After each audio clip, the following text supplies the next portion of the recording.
English singer, musician, songwriter, founding member of Squeeze, was born. And Hourglass, because we're waiting. Yep, still waiting. You should I'm be not glad, waiting. Bill,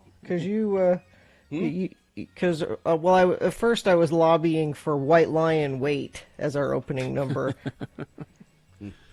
I'm not waiting. I'm not waiting for anything. I'm having a cup of Mill Creek coffee. Oh, let's all have a little. Yeah, I'll join you in that. I'm not waiting. I just would like to say to America, if this is what you want, America, fine. But just know that the next 4 years can be very unpleasant and very dangerous, and this will be the last time I'll say, I told you so. Well, at current count, Biden is ahead by a handful of electoral college votes. I am. You can go ahead and keep that count going all you want. I'm not paying any attention. When will you pay attention? I'm done paying attention for at least the next 4 years. No, then you're giving up. Why are you giving up? It's not over Why do you yet. think? It's not over yet. It Right might as now, well be. It if might one of as them- well be. No, if one of them were to declare victory right now, even though that's what Trump did yesterday, it would be Biden because he has more electoral college votes right now if one of them were going to declare victory. This should never have happened. No, I think it shouldn't. This should never have Yeah, happened. that's what we're lamenting. That's what I am disappointed in. I'm disappointed. I'm disappointed. I'm disappointed in myself. Disappointed! Why are you disappointed in yourself? Because I had more faith in humanity than I should have. No, don't say that. I just did. Well, I'm with him on that. No, I thought that most of America, and when I say most, I mean more than half, would have looked at what has happened in the past 4 years and said, no more of that. But no, instead they went, yeah, some more of that. It's exactly what I would. You know? That's exactly the way I feel about it. My daughter you and haven't I were. figured it out yet. You haven't figured it out. After 4 hugging years, you haven't figured it out. My daughter and I were watching last night, and she looked over at me and she said, "This means half the country is okay with racism. Yeah, They're not all racists, but they're but okay. they're okay They're with okay it, with it. Yeah, among other things. That's just one thing, but yeah. Well, so I can see why you're optimistic, Gina. still, I have until I have definitive reason not to be. I need to hold on to that because I have to be honest with the two of you. I did not mentally prepare myself for 4 more years of this, and I don't know how I will deal with 4 more years of this. So I have to hold on to, well, let's just wait and see when it's finally over. I mean, I can't give into that yet. Yeah, we're not going to know. It's like I said, we're not going to know for quite some time because even when all the votes are counted, we're still not going to know because he's going to take every case to court. But I did learn 2 things. One, what we have just talked about with I'm disappointed that half of America is okay with racism. And I've also learned F polls. I mean, clearly, this is the second presidential election where the polls have been completely wrong. So I no longer will look at presidential polling ever again. I don't think I don't think there are that many polls voting, though. I mean, there are a few. You know, the Wichowskis and the Wisconskis and that. But I have no.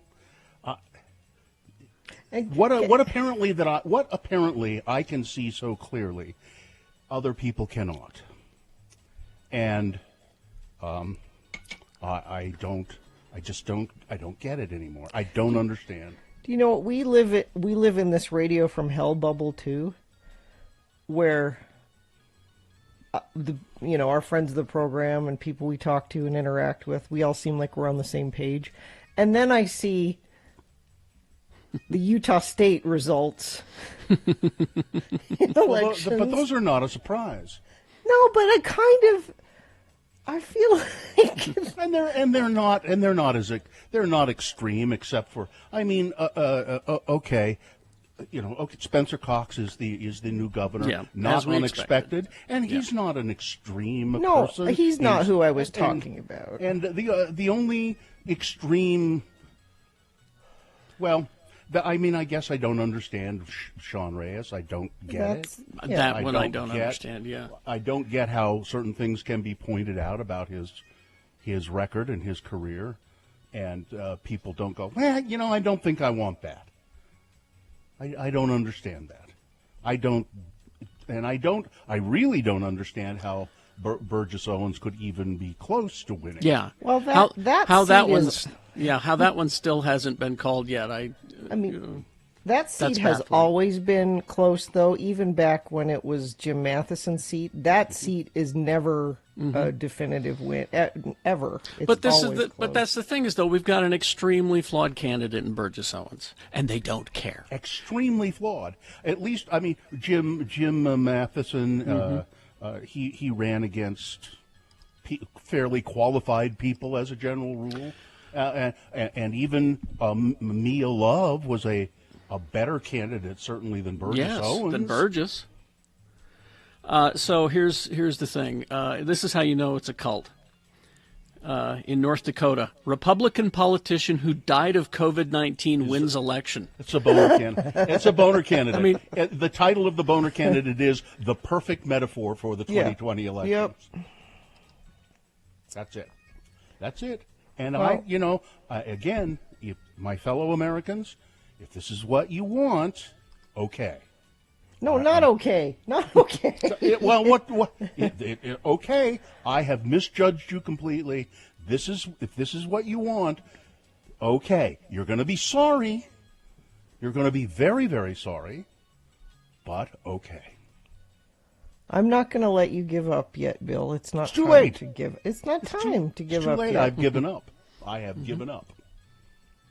My official position is the position I used to take. Years ago, I took this position. I don't care.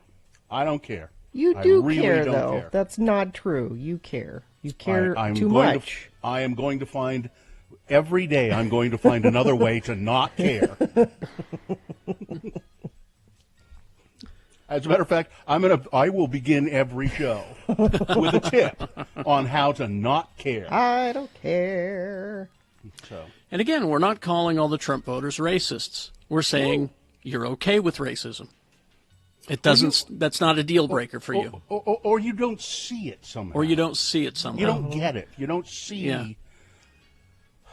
You don't. And that's just see one it. of the things. Yeah. That's not the only thing. That's not the only thing. That's just one of the things. Hey, There's let's start no the reason. show. Why don't? There's no reason this should have ever been close. Look at this. In Utah, Kanye West received 4,300 votes in Utah. See, you see what I'm saying? I don't understand people. Anyway. All right, let's take All a right. break. And if you want to check in, just know, even when you're checking in, I'm very disappointed in you. 877-602-9696. That's the number to call. Check in with the Radio from Hell show. Mm-hmm. If you've got the energy, The NRG. the spirit, if you've got the moxie to do it, 877-602-9696. That being said, I had a great day yesterday. I didn't pay attention to any of this stuff. I sat and watched Doom Patrol all day and slept. I had some vodka and went to sleep and just woke up this morning all Disappointed! All right. We'll take a break and we'll be back. 877, you know the number. Call X96.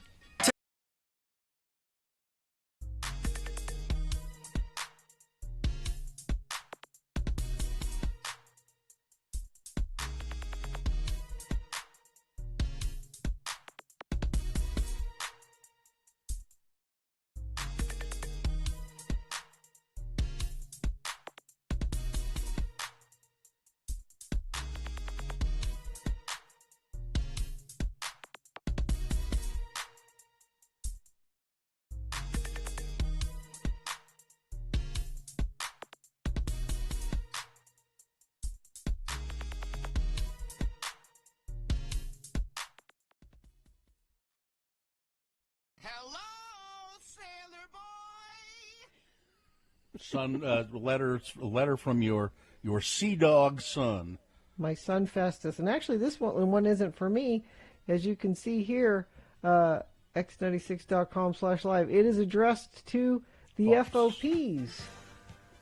This comes to us from the Recruit Training Command in Great Lakes, Illinois. Dear FOPs, it says, I just received some of your letters, so I needed to extend a huge thank you.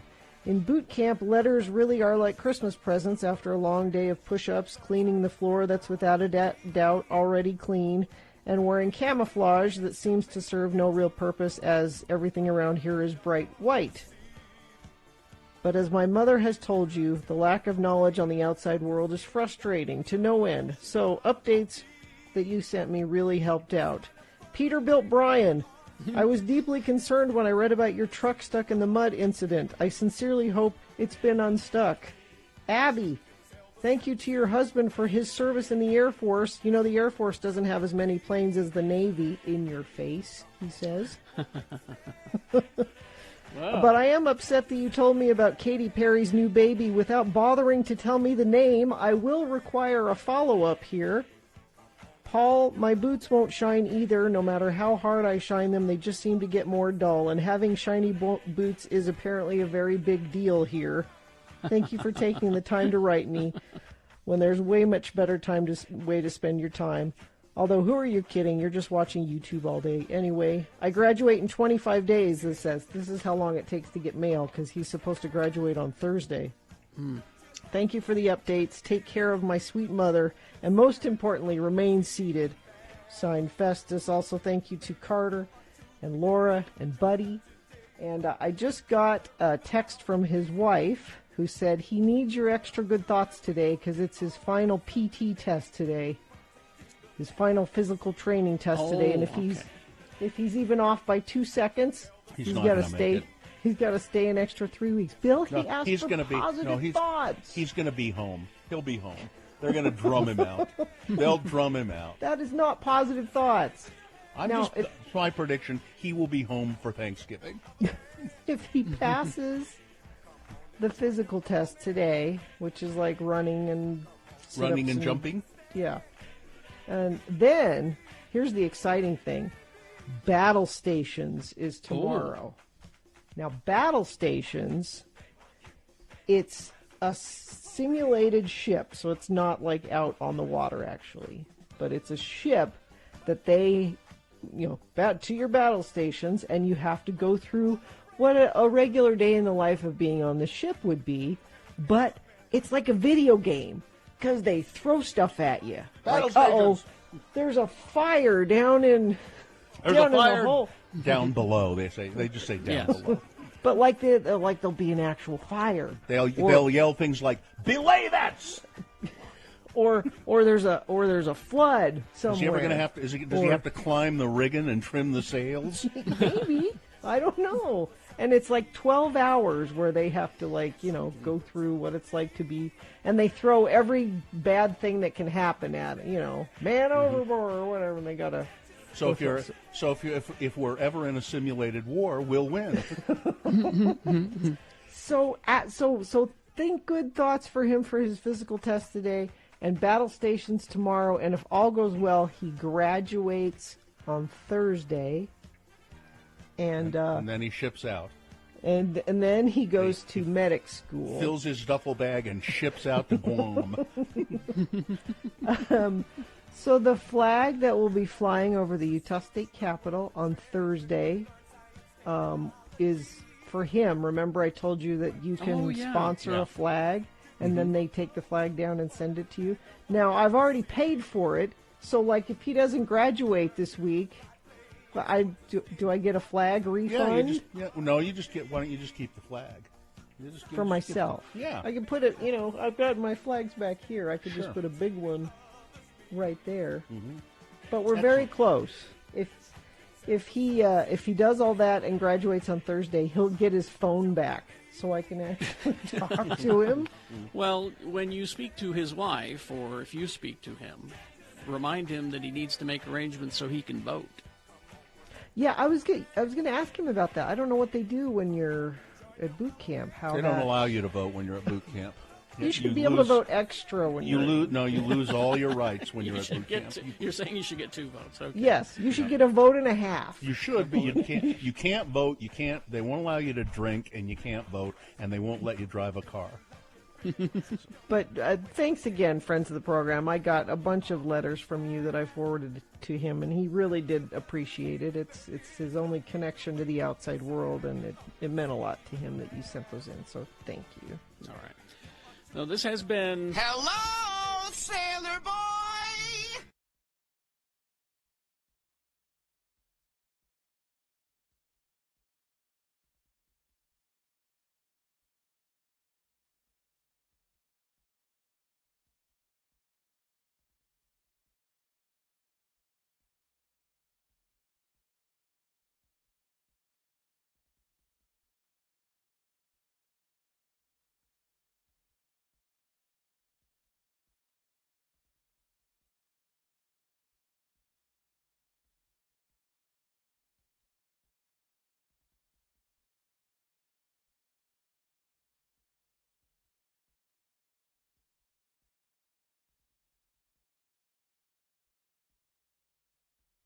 Okay, 6:20 right now. All right, we'll officially begin the program, and then we'll go to your check-ins at 877-602-9696. Gina. Think and McGregor Mortgage is made simple. Call Think and McGregor today for your free mortgage analysis. 801-264-9494. That's 801-264-9494. The moon is 86.6% of full. It's a waning moon. We'll have another full moon on November 30th. The moon will set today at 10:51 a.m. Today being Wednesday. It's the 4th day of November in the year of our Lord Jesus Christ, 2020. This is day 219 of our pandemic. What pandemic? I mean, it's all over. You won't even hear about it on November 4th. You won't even hear about it. 219 days of our pandemic broadcast. It's the day after Election Day, and there's a monster loose among us. This is the Radio from Hell show, starring the Lords of Morning Radio. Kerry Jackson, straight white male. Mm-hmm. I'm Bill Allred, straight white male. So we can afford not to care, according to somebody in the chat room. That's just the truth, Bill. That's just the truth. You can afford not to care. I don't care. Gina Barberi is also a member of the Radio from Hell broadcast team. Katie, for short, is producing the show. She's in the studio, whereas Carrie, Gina, and I, being straight white, male and female, we get the luxury of broadcasting from our homes because we're privileged people. Skip and Miriam are in the producer's booth helping Katie produce the show. And now, it's by the way, it's King Tut Day. I should be celebrating in some way. He's got Victor Buono.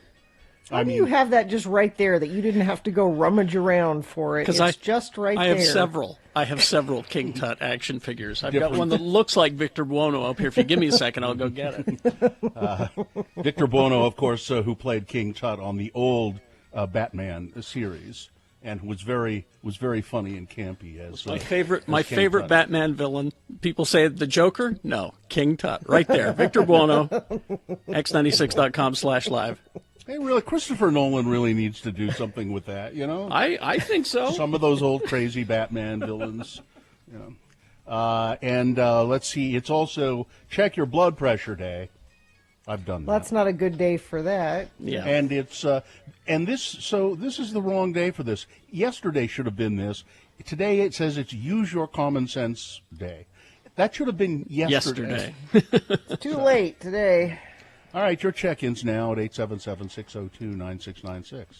All right, let's go to Gene, the sign guy. Hey, Hi, Gene. Good morning, lords and ladies. How are you? Morning. Great. Yeah, I'm right with you. Mm. I hope this monster does not win. Well, we'll see. Well, that's our point, though, is that even if he doesn't win, Still disappointed. It's the nation that we're disappointed in. It shouldn't be Oh, this yeah. close. You know? Totally agree. Should never have I do happened wish in the you guys first to have place. a good day. Well, Yeah, thanks, you Gene. too, Hey, Gene. Gene. Thank you, Gene. Gene, thanks for the sign, by the way, for Dave the Flower Guy. I keep Yes. neglecting to mention that. I don't. Where is that sign? Do you know? In my truck right now. Okay. If you, I don't know, if you get a chance to drop it off at the studio at some Okay. point. I mean, there's Well, there's no one at the front gate desk is the problem. I Yeah, think that's there's the problem. Oh, email Katie. She'll figure it Yeah. out. Yeah. She's gesturing to get a hold of her. So email Katie. Well- She'll figure it out. Well, Jake Stone's my brother, so I'll Oh, well, there get you a go. hold of him and then I'll have him drop it off. Oh, well, there you go. That's the answer. All right. Thank you. Thank you, Gene. No problem. Dave's worth it. So Yeah. Thank you. I didn't know you was Jake's brother. Gee, I didn't we know had no that. idea you were. All right. Well, there you he go, doesn't. Gene. He doesn't like to live in the shadow of the fabulous Jake Stone. All right. Tim, let's go to Tim. Hi, Tim. Hey guys, what's going on? Well, you know. Eh, Let me listen. thank you. Yeah, I'm just getting off a long night shift of and watching the polls and being very upset about this not being a sweep of Donald Trump. Well, Yeah. yeah, well. It's not done yet, but yeah, it's. I think we're all just surprised that there are that many people that look at the last 4 years and go, "Yeah, I'm okay with that, and I want more of it." That's the thing. Where I still believe Biden will ultimately win, but just the fact that it's this close is disheartening. Well, when you look at Burgess Owens and Ben McAdams, this guy is gone. He doesn't even live in Utah, people. And he's dumb. He's He is- dumb. That's the big part. If you listen to what some of the things he says and how he says them, he's not a smart person. So yeah, that's my rant today, guys. So have a good one. All right, thank you. Thanks for letting me rant. Yep. Thanks. Yeah, Our have a pleasure. good one. Bye. All right. See Let's go to Brian. That is called Brian. Hello, Brian. Hello, good morning. Morning. Morning. Yeah, so, blood pressure's high, but last night on multiple agencies, they're talking about how not every Hispanic culture is the same, but the Hispanic cultures in Florida and Texas were really starting to swing Trump's way, and is that mind-boggling to you guys? Yes. Yeah, I mean that anybody. It doesn't Hispanic, it does white, black. It doesn't anybody who would swing Trump's way. It is mind-boggling to me because I can't. My only thought was maybe they don't want the rest of their families here.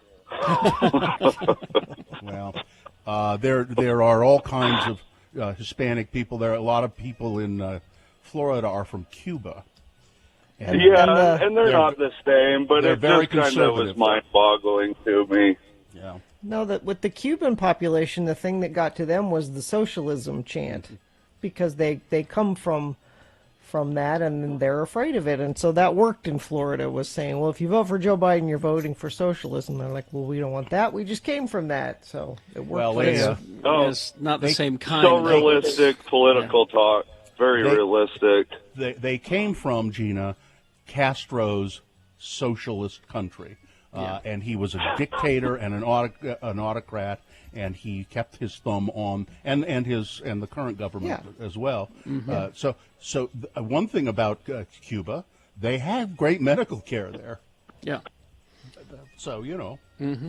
it wasn't A little socialism. bit that's the different than problem. this place. No, that was that I watched the specific Hispanic analysis last night, and that is what they said was the Cuban people. No, I in know that's what Florida- they said. Yeah. That's what they said, but this is not. It's different. Yeah, And they don't understand that. it would Right. be- They believed the hype, is what I'm saying. They believed. Hey, anyway, thanks for calling us, and thanks for being a friend of the show. Yeah. Absolutely, thank you. Every Thank morning. you, Brian. See ya. Thank you, Brian. All right. Let's see. Traffic, Gina, please. Let's see. We've got a crash, Bacchus Highway 62nd South in West Valley. The right lane is being affected there. And let's see. Southbound I-15 is experiencing heavy congestion due to some construction lane closures. Expect delays in that area, southbound I-15 around Riverdale Road. You should follow UDOT on Twitter, and they'll give you updates there. Or I will give you updates if you text them to me, 33986. All right. 6:29, we'll take a break. We'll be back. Big boy news and things that must go after these X96.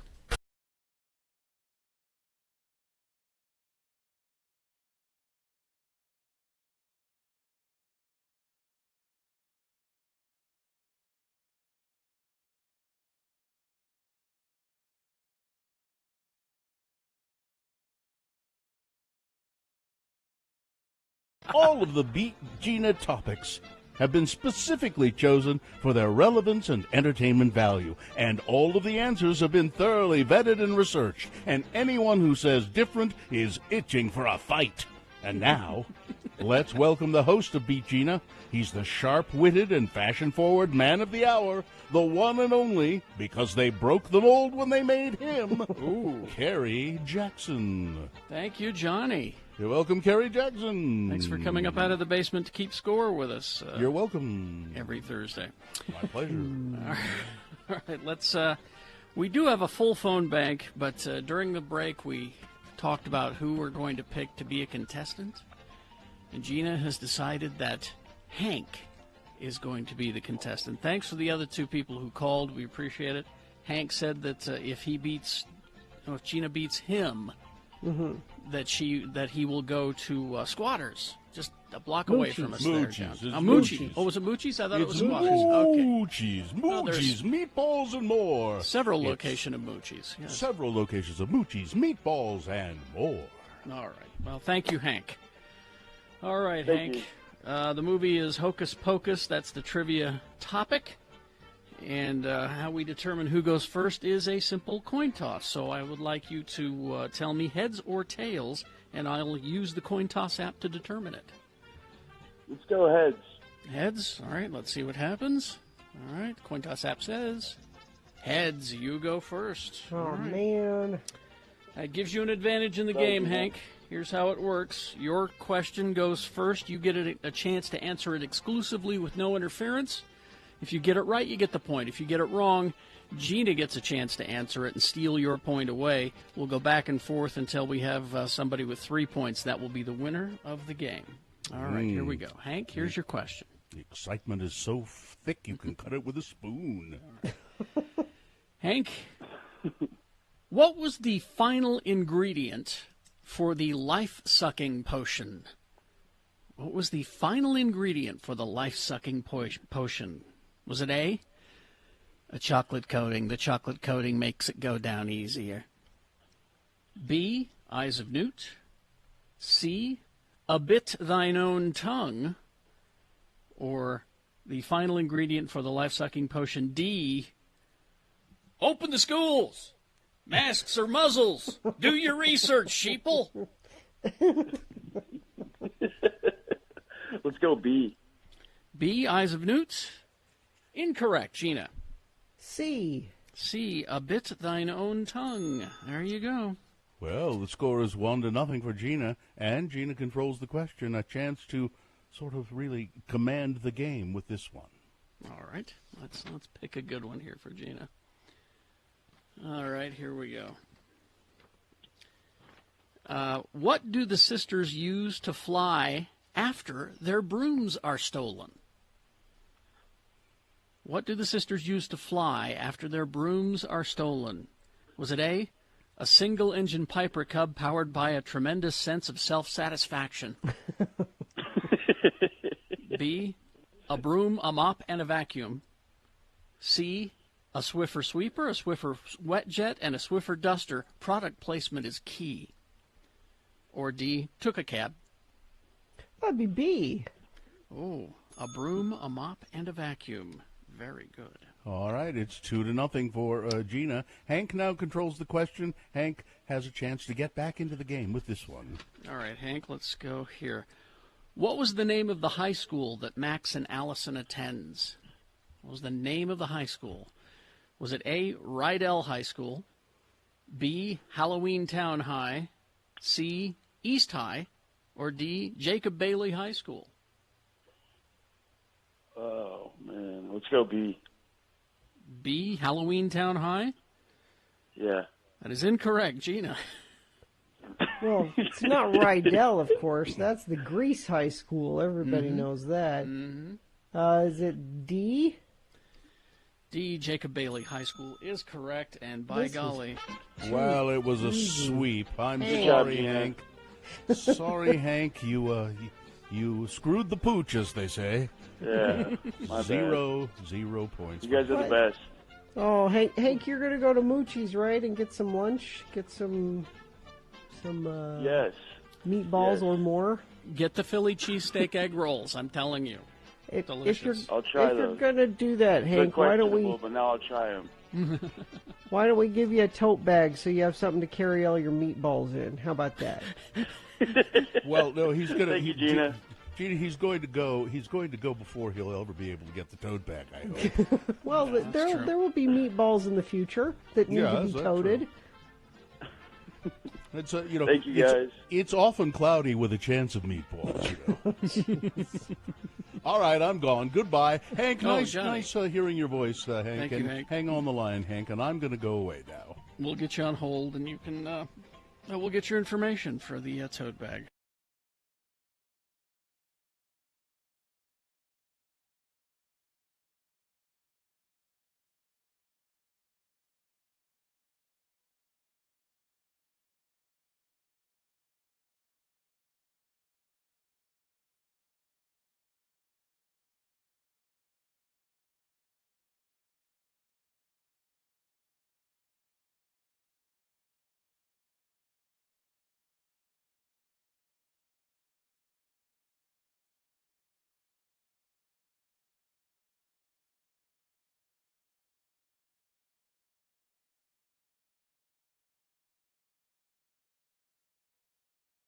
You should All really right. follow Christopher Cross on Twitter. Speaking of yacht rock, No, don't. Why do would that. I do that? Why? he's Why? funny, Is he? and you can follow his recovering from COVID journey. He was paralyzed for a while. He's Really? doing better, and he gave out full-size candy bars for Halloween, and he took a picture. This of is them. why the election is close. This is why the election is close.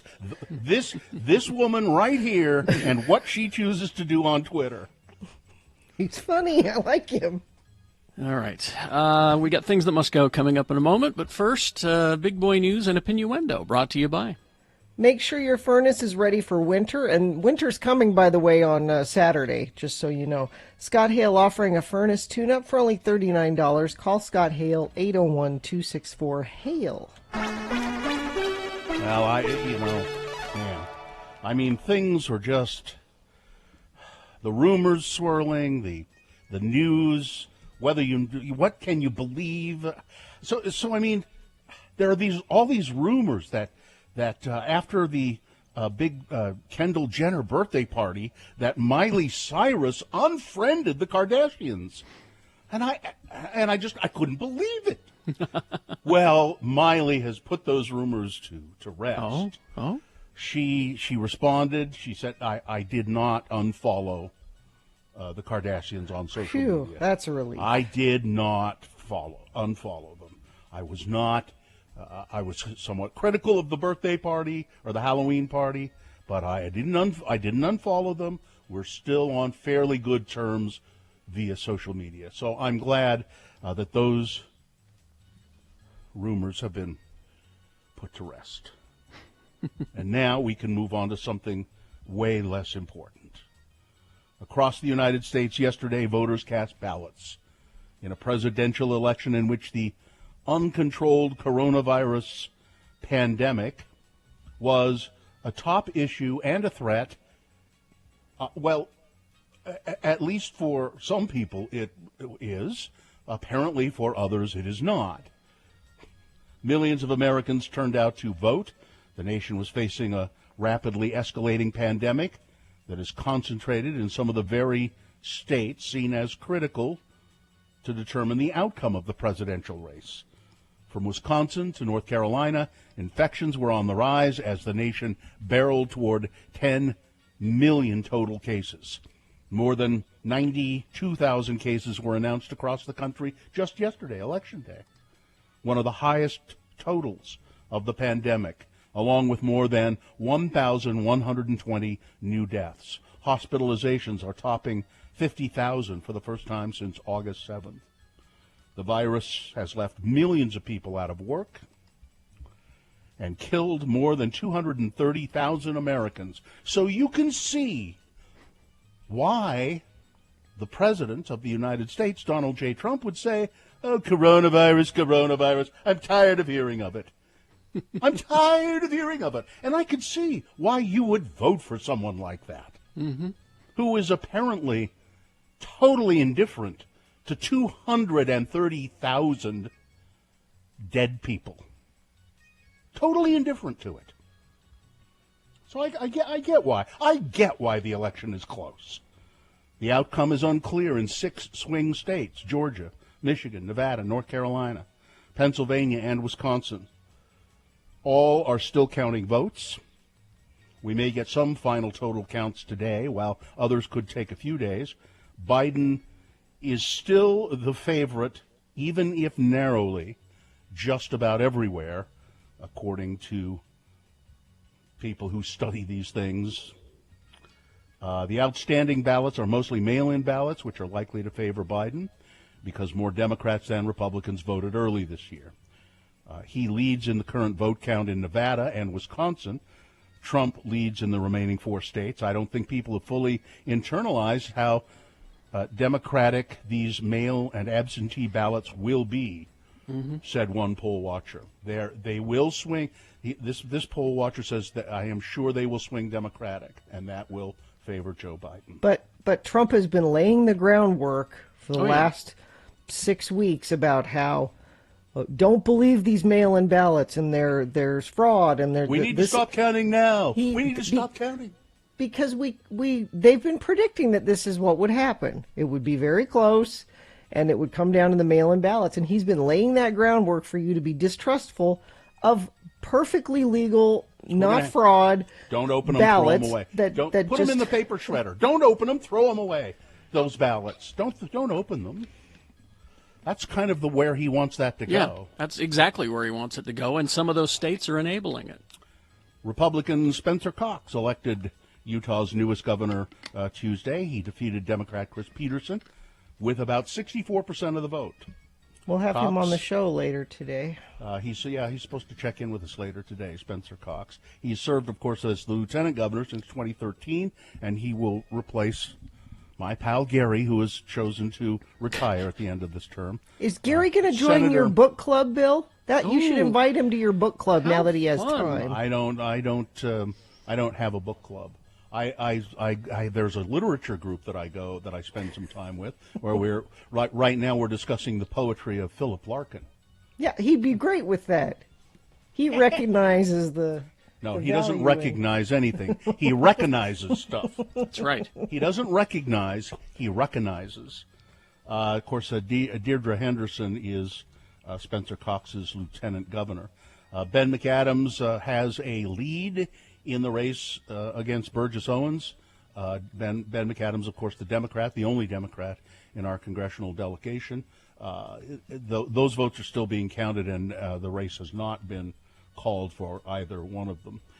Blake Moore has defeated Darren Perry. Blake Moore will be the newest member of our congressional delegation. Of course, that was Rob Bishop decided to retire his hair, and so Blake Moore and Darren Perry faced off for that seat. We interviewed Blake Moore on the show a couple of weeks ago. He seemed like he's quite young, very conservative, but he seemed to be, and then I got some email about him from people who know him and know his family to say what he did seem to be was a very, very nice guy. I mean, he's a very nice guy who cares about his neighbors, so we'll, but we know how he'll vote. He'll vote a very conservative Republican. But at least he's not evil. You know, I mean, Is that Spencer the best Cox, we can do now? I guess Spencer Cox is not evil. I don't agree with the way he votes on a lot of things. But, Get ready to lose Planned Parenthood under Spencer Cox. He told me to my face that he was going to defund it. he can't. Well, we'll see if he can do that. Jenny Wilson, that's a bright spot. Democrat mayor of Salt Lake County. She has a handy lead over Trent Staggs. According to unofficial election results released last night, her fellow Democrats lagging behind in their bid, though, to take majority control of the county council. But these votes are still being counted. The early return showed Dave Alvord, a Republican, former mayor of South Jordan, with a lead over his Democratic contender, Deborah Gatrell. And in the other seat, District 6, Dia Theodore, Republican, up 2 points over Democrat Terry Krakowski. I don't know how you say her last name exactly. And Shireen Gorbani, Shireen Gorbani, who is a council member now, Democrat, first-term Democrat. She is leading the Republican challenger, Lori Stringham, and she's got a pretty good lead there. So it looks like Shireen. And all of the 7 constitutional amendments to the here in Utah passed, including the one to change how education is funded. And thank God, you hunters now have a constitutional right. They did that to take game. There was nothing preventing you from doing that before. I don't know why. Well, because we're afraid that PETA and those people are going to step in. So now we've codified this in the Constitution that it was called the Did You Get Your Deer Amendment? Yeah. Did you get your deer? It's that one passed. Also, it's interesting. They passed the one that removed the mentions of or the recognition of the allowance of slavery in Utah. That one passed, although some really large percentage of people voted against it. We want slavery in our Constitution. Ah, man. I don't know how much you guys were watching, if anything, last night, but there were some bright spots just looking at races in other states. And I smiled every time the West Virginia Senate race came up, because the Democrat running for Senate, she lost, but her name's Paula Jean Swearingen. Oh. One bright and every spot. time that came up, I'm thinking, Arizona. Is she married to Al? Arizona, Arizona went for Biden, apparently, and Mark Kelly running for Senate against the incumbent Republican, what's her name? McSally, and they haven't officially called Arizona yet, by the way. Yeah. But it looks as though Biden will take that state, and it looks as and Mark Kelly apparently has won the Senate seat there. But the Senate is not going to be controlled by the Democrats. It looks like, it's still going to be all tied up. Which is going to be rough if Biden wins. Yeah. So here's where it stands now. These states have not been called yet. Nevada, Arizona, Wisconsin, Michigan, Pennsylvania, Georgia, and North Carolina. All of those states are still counting votes. Yeah, I mentioned that right at the beginning of the news. They would. Some of those states will remain in doubt for a few days, probably. Yeah, and Nevada's not going to count until tomorrow. Yeah, today's Taco Day in Nevada. They're taking the day off for some reason, and they're going to start counting tomorrow. Everybody has to stay home and have tacos today. It's Taco Day. So there you go. That's where it stands now. No, Donald Trump has declared victory, even though he is not victorious. He hasn't won. No. Joe Even Biden, if you went with who has the most electoral votes right now, it would be Joe Biden. Yeah. He technically he's winning right now. Yes. If you wanted to. Yes, he is. But the votes are incomplete. Mm-hmm. And the president doesn't get to decide when it's over or what votes count and what votes don't. No. He can say anything he likes that's not an official word. He can say anything he likes, and he will say anything he likes. You can count on it. All right, that's about it. We ought to probably get to things that must go here. All right, sports weather traffic. The NFL and NFL Players Association have updated health and safety protocols for completing the season amid worsening coronavirus pandemic.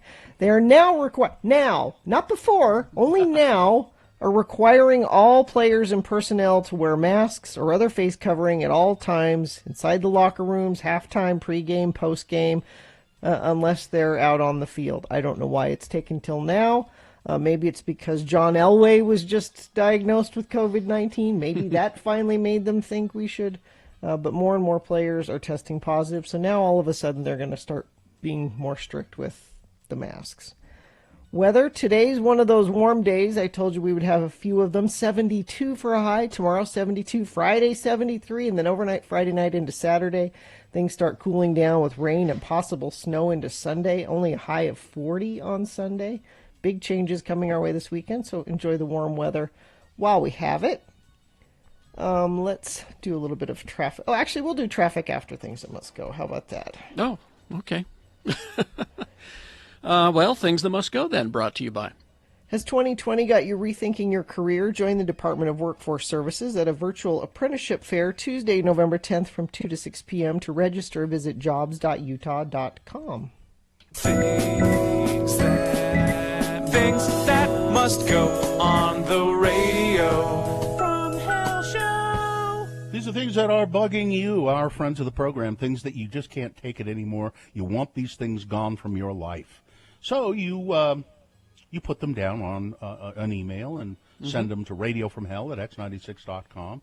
And might make you feel a little better. And maybe if we read it on the air, these things will disappear from your life. Things that must go.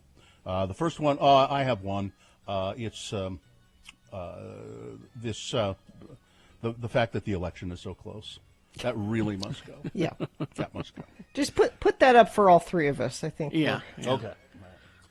This one says, Bill, feel free to use my name, Christopher. Well, Christopher, please use your magical powers to make these things leave my life. Number one, people who use their shirt as a face mask. I see this at least once a day at my work, and it's infuriating that these people still don't have proper masks to use. Number two, the one guy who came into my work with a mask made out of a screen door because he said, I already got COVID and I'm immune. Oh, Jesus. And Utah County must go, says Christopher. And this one says, use my name or not. It's all good. Well, Mr. Allgood, this is for next Wednesday and a reply to a thing that must go from October 28th. My thing that must go is snobby nurses that use the word inferiors when referring to his or her coworkers, calling him or her friend. God forbid. It was just so snotty. And listening to that just made my blood boil. This is something I don't remember, but I guess it's a must-go from October 28th. Yes, we appreciate your medical professionals.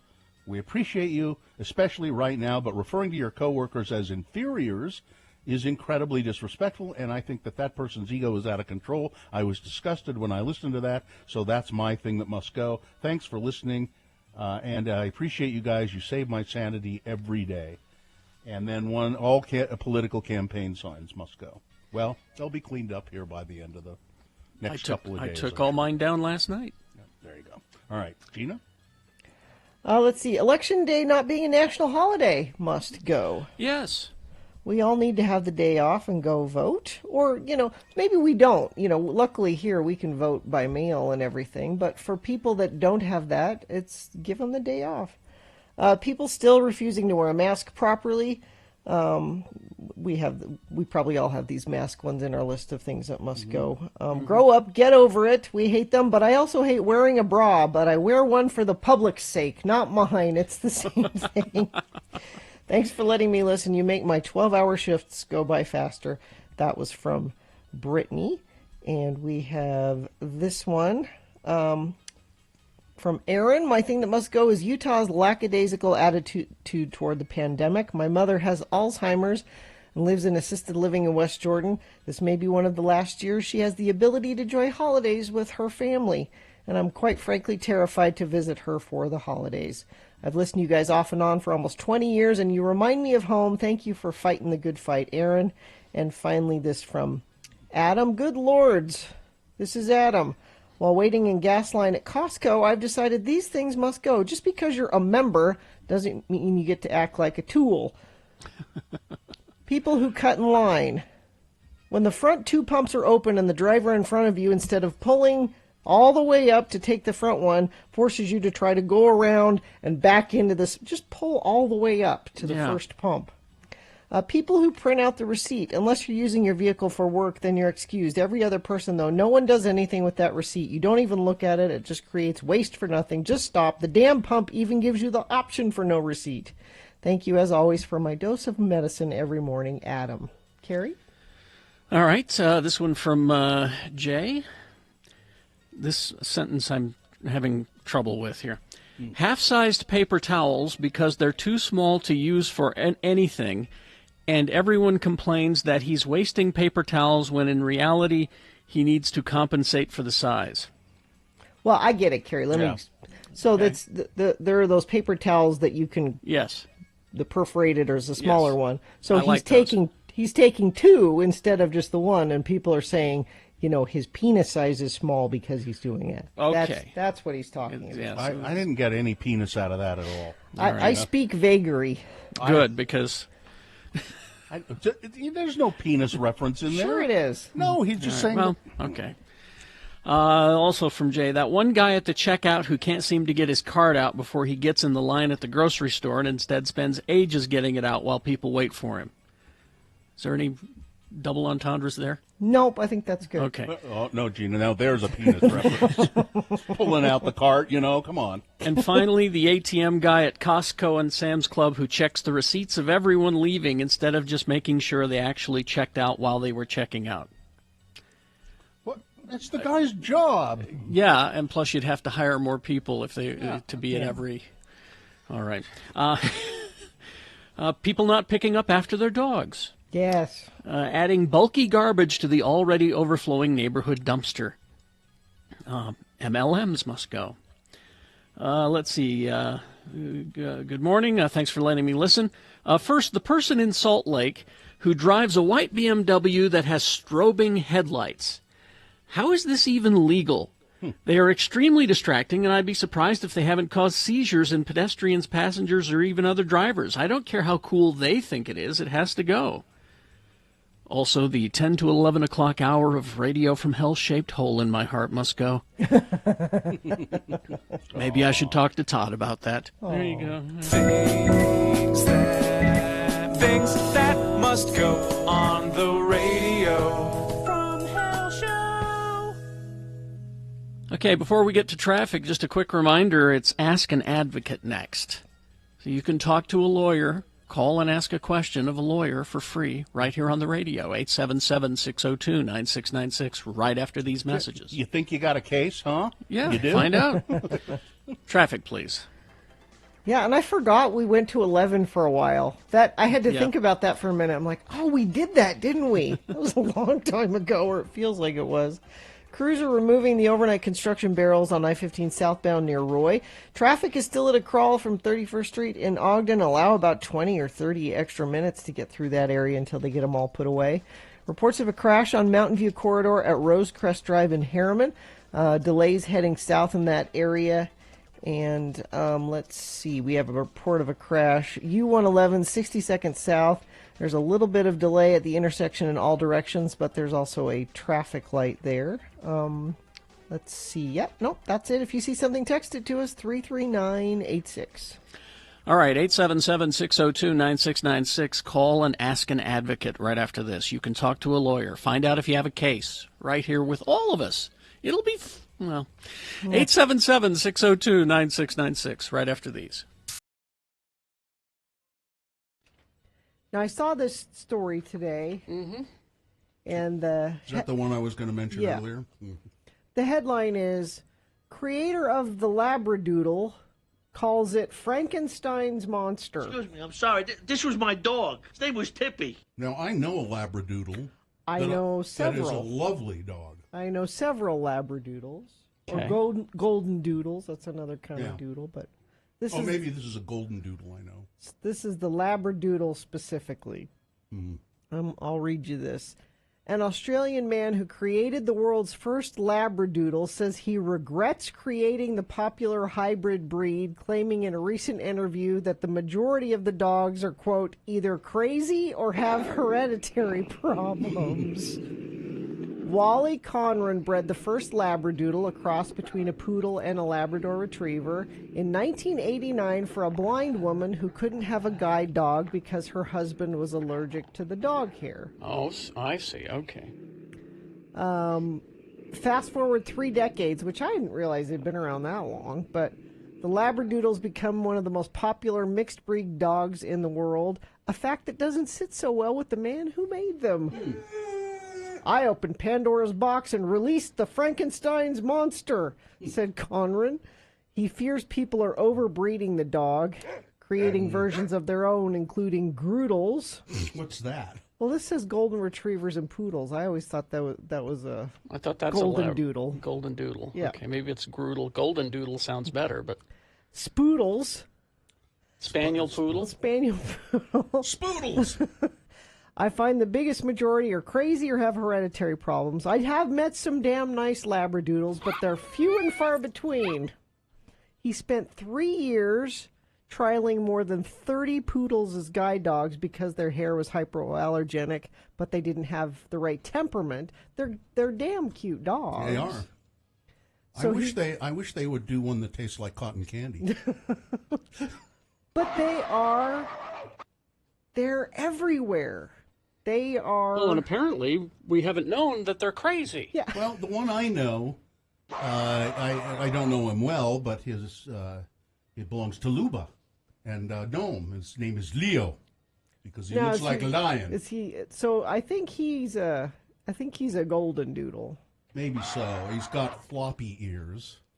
I'm looking at pictures here. I don't know. They look sort of the same to me. But he's got that curly hair though. Well, that's the poodle. That's the oodle part of it. The oodle. That's why they do it. Is they don't shed, and usually poodles are good for people. I don't remember which one he is, but he's a very nice dog. But I want to say on the record that I don't go for the doodle. No doodle? No, I like the have doodles? I have a golden retriever. I have the old school dog.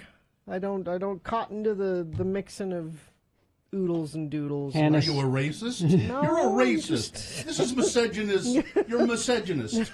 That's what you are. You don't believe in mixing of the races. I'm a goldist. Hannah says Labradoodles are so hyper they chew on everything. My friend's Labradoodle chewed up a medical pill bottle, and their cat ate the pills and died. See, they are crazy. Now, this Labradoodle, I guess he is, Leo, he does like to chew stuff, but they have plenty of chew toys there for him. And he's very well behaved. Ooh, I had a golden doodle, and it had a lot of health issues. I had to put it down in the end. So sad. And I think part of the problem is they're overbreeding them now because they're super and you can get the minis. Oh, see, now that's more my The mini. yeah. What? I like little dogs. Yeah. Playing God, though. Yep. So this weekend is also the big shopping thing. It is. And I'm telling you right now, if you go, I'm going to be hurt. The big shopping thing being every year, Gene. Well, you tell them what you do every year. Yeah, go ahead, Gina. It's my mom, the Sainted Mary Claire, and 3 of her friends, and all their daughters. I don't even know how many people it is. It's like 40 people. But they're all of a certain. Oh no, I'm not going to do it. Never mind. I was going to be way too mean there. I was so hoping you'd No. continue. Let that thought flow through there.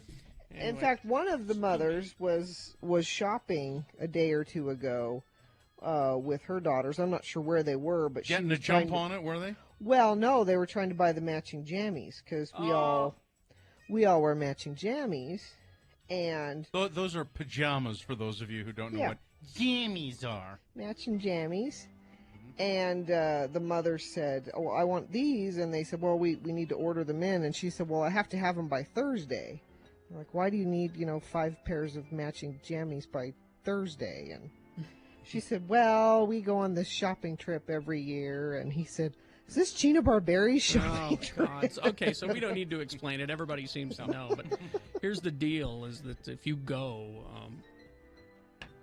Why will you be hurt? I will be Terry? hurt because she can't make the ride into work here and sit in this comfortable chair that Babinski's has given you. But she can go But she can go shopping. and shop. And that just shows there's that guilt thing coming back, is that you and I cannot have any control. No. But Mary Claire, queen of guilt. She directs my life, as you know. I don't think that you should let your mother make you go on this shopping trip. Right, that's right. Well, and actually we've talked about it a lot the last couple of days, and she's been worried about me, and I've been having some trouble the last couple of days. And Richie's having a T-shirt made for you, by the way. It just says "irritable uterus" on it. Well, I'd wear it. Let's see if we can get a second tie line to come in here. I know big radio stations can do that, and we're just KXRK Provo, but let's see if we can get a second tie line in here so that Gina can be at home and we can be at Jiffy Lube on Monday. And we can all be here. All right? It'd be nice if we could do that. All right. It's the JT thing that's the problem. Well, JT can maybe send her traffic in pre-recorded. Oh, okay. JT, you're there, Yeah. right? Maybe we could do that just for Whatever one you guys want. for one day. That's all a doable thing, isn't it, JT? As long as somebody can play an MP3 over there. Sure. Yeah, we can do that. Yeah, whatever you guys want. All right, we'll have Richie work that out. I mean, it would be sort of live traffic, but it would be like I'll send it like a minute or two. a minute or first. two. Yeah. Yeah, Okay. I won't be able to do my sign off though. Well, we'll be We'll okay. forego One that. day, one day. Yeah, whatever you guys want. Come All on. right.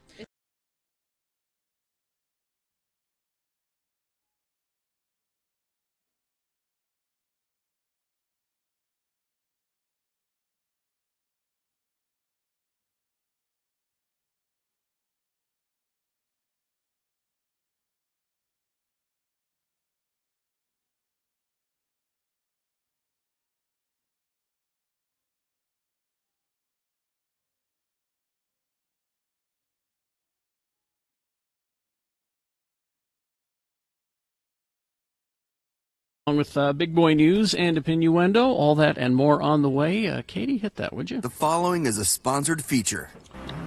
Mark Stewart from The Advocates is on the phone. And hi, Mark. How are you this morning? Good. How are you guys doing? Oh, not well. I've been better, but but okay. So now, do we have any questions for Mark on the phone? 877-602-9696 is the number you can call. If you think you got a case, huh? Do you? You could call and ask Mark.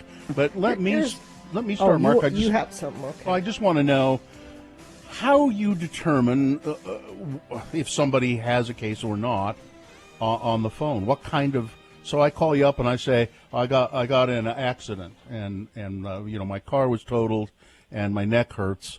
Can you help me? What do you do? How do you determine something? So we ask them a bunch of different questions to figure out, obviously, if we can assist them. The biggest thing in the beginning would be to know if they were at fault in the accident or not at fault. We can only represent individuals that are not at fault in the accident. Mm-hmm. So sometimes we get people that call in that were at fault, and unfortunately those are not cases that we take, so we give them some advice on what they could do. But yeah, that's the first barrier, who was at fault in the accident. As long as they weren't at fault, then they were injured, then it's a case that we would be able to take on. So if I say to that, well, the cop said I was at fault, but I wasn't. I wasn't me. I didn't. So, yeah, and that happens all the time, actually. So what we would do is figure out exactly how the accident happened, because the police report doesn't necessarily, whatever the police decides, isn't the end all of if they were at fault or not. Yeah, the insurance companies can actually make their own decisions on liability. And even if there's a dispute and we feel like the person wasn't at fault, you can still file a lawsuit and go fight liability that way. So, I mean, 90% of the time the police are right. And so whatever the police report says is usually the correct assessment on liability. But there are certain instances where we do take a case where the police report is different we have a different opinion of how the accident happened than what the police's conclusion is. Yeah, you don't just totally discount it if somebody did say, well, the police said I was at a fault, but I wasn't. You don't totally discount them at that point. You will look into it further. Yeah, that's correct. Okay. Of the percentage of calls that you get, what? I don't know if this is a difficult question. You probably don't know the answer, really. But, I mean, I wonder how many end up being, cases that you take and cases that you go, yeah, let's represent you. I would say that we probably, on automobile accidents, I would say probably 70 to 80% of the calls that we get, we actually end up taking.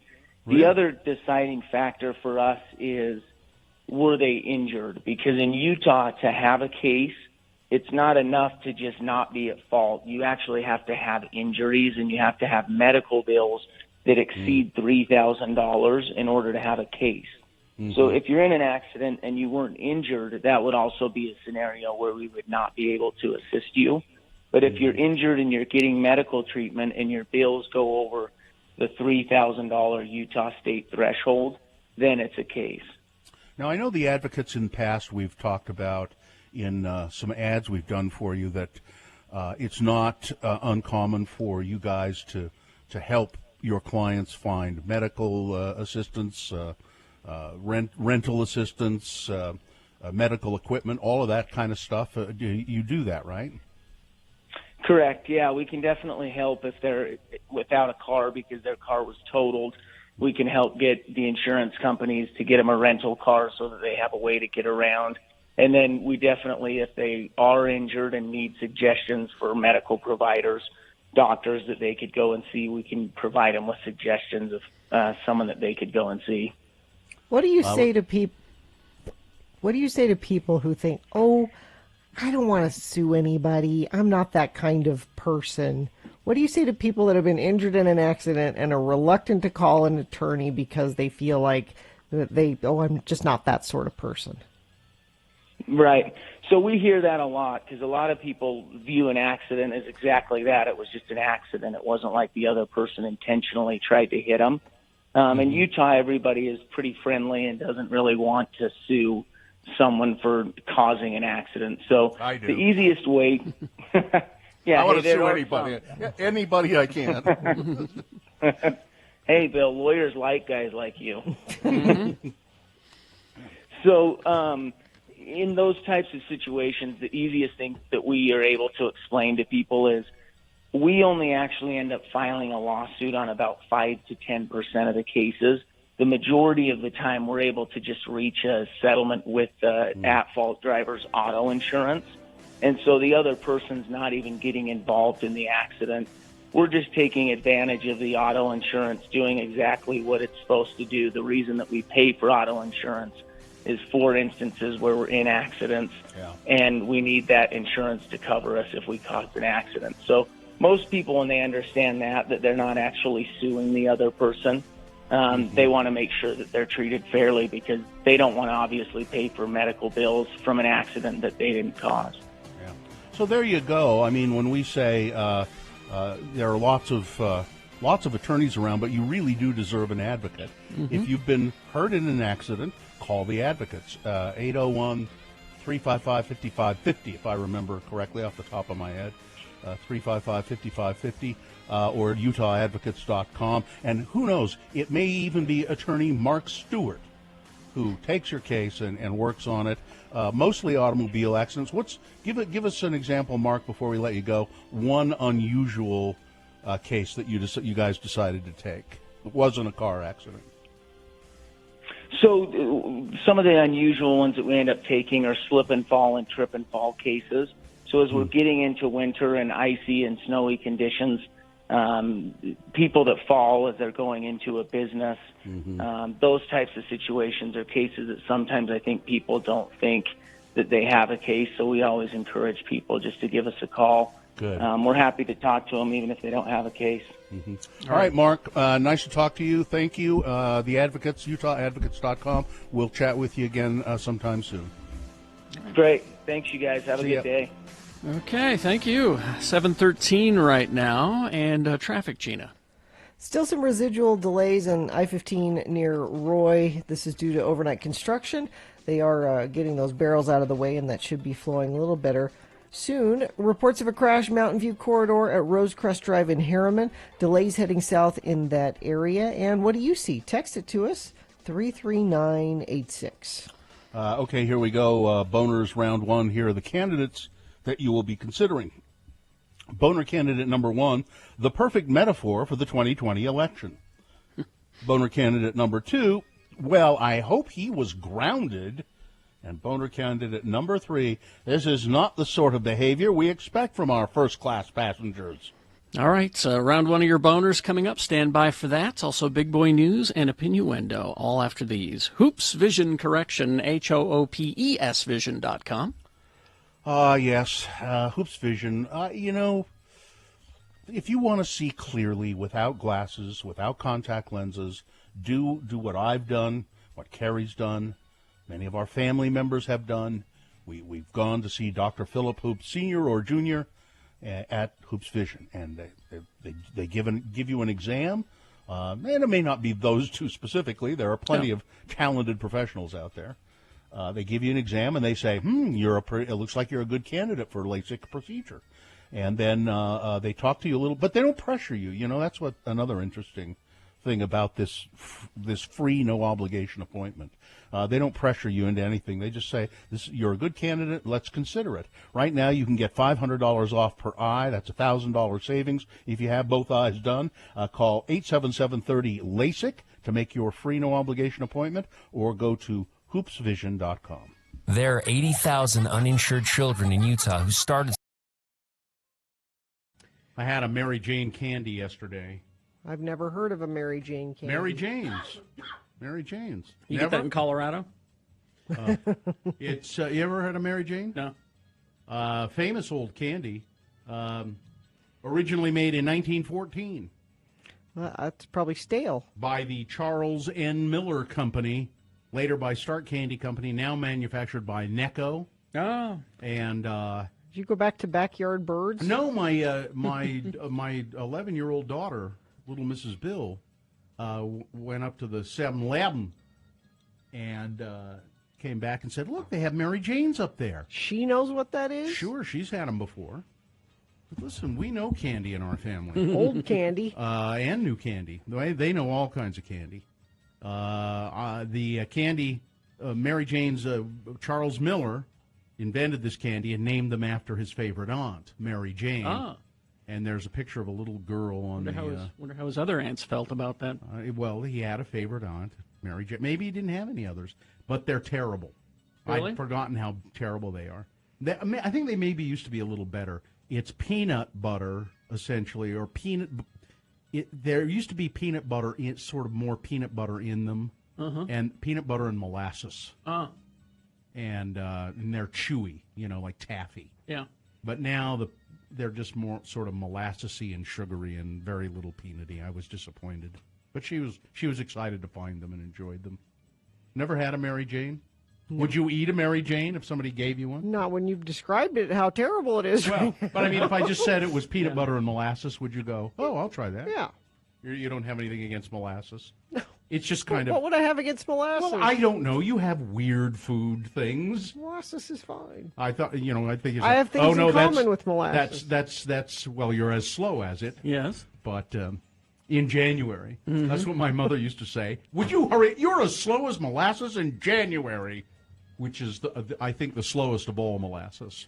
And I'm referencing Bugs Bunny twice again on today's show. Yeah. He was borrowing a cup of molasses from somebody. He had his coffee cup. Elmer shot a hole through it. And it's snowing around, okay? And it starts to run out, and he goes, I didn't think molasses would run in January. Yeah, there you go. And then of course there's all different. There's blackstrap molasses, which is the real yeast. See, I didn't think you'd like molasses because it's too strong. It's Well, yeah. well, you It's don't like eat strong syrup. You don't need a spoonful of it. It's an ingredient amongst other things. Some people use it in lieu of syrup on things. Ew. They'll drizzle molasses on their pancakes or on cereals or whatever. I find it a little. Oh, and the brand of molasses that you buy in the grocery store Has a rabbit on it. It's Brer Rabbit. Yeah. Brer Rabbit molasses.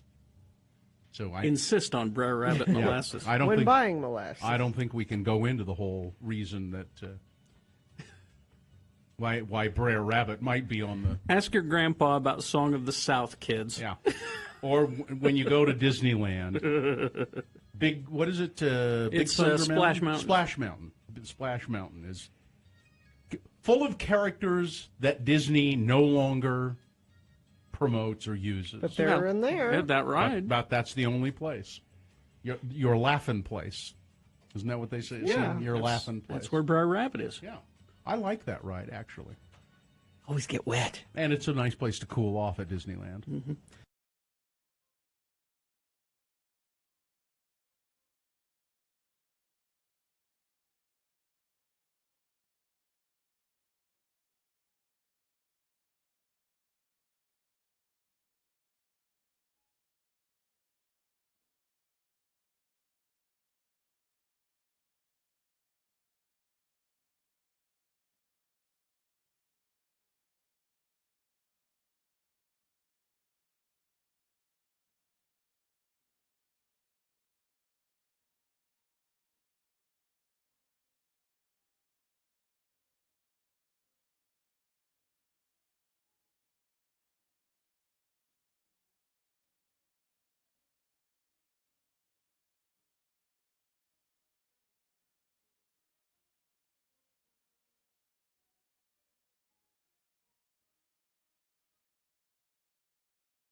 .20 right now, and a quick reminder that coming up in just a little less than a half hour from now, I don't know what we're going to talk with Dr. Cobble about, because I was told on November 4th you won't even be talking about COVID. Oh, it won't even be yeah. a thing. That's right. Why do we have him on today? Yeah, We've maybe turned the corner. Maybe we should cancel it. And are we all getting our vaccines today? Isn't that today? Well, yeah, the Army's supposed to roll up and put one right in just your arm. knock on your door. Yeah. Hi, we're the Army. Army here, got a syringe. Ooh, There we go. So get your questions ready for Dr. Cobble about the COVID. Yeah. Yes, The what? talk to a doctor. Not About what? Yeah, you won't even be talking about. Be ready to call in about a half hour with Dr. Cobble. I have two segments, so start thinking of your questions now. Okay, time for round one of your boners. Here we go. 3 news stories. These are examples of bad, stupid, or funny human behavior. And you will decide with your vote of these 3 candidates which one is the worst, which one deserves to go forward to boner fight and possibly become boner of the day. You see, if it wins here, it's not boner of the day yet. Round 2 comes up at 8:20. We get 3 more, 3 different candidates. We get a winner there. And we'll take both of our winners and put them against each other at 9:20 this morning. That's when you'll decide boner of the day with boner fight. So here we go with round 1. 2 candidates now, a third after the news. Once you've heard all 3, you will vote. And one of you lucky random boner voters will receive I can't buy it, gotta win it, Radio from Hell boner t-shirt. Here's boner candidate number 1, the perfect metaphor for the 2020 elections. David Andal, a North Dakota Trump Republican running for his state legislature, appeared to win his election last night.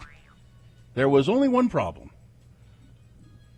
Mr. Andal died due to complications of coronavirus back in October. So Mr. Andal was still listed on the ballot. The Republican Party will appoint his replacement now that he's evidently won.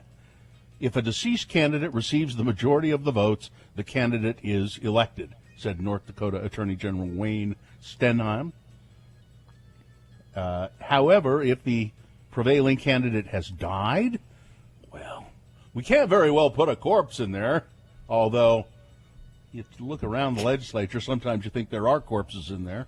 But he says, there's a vacancy, so the Republican Party gets to appoint someone to fill that seat. Andal was 55.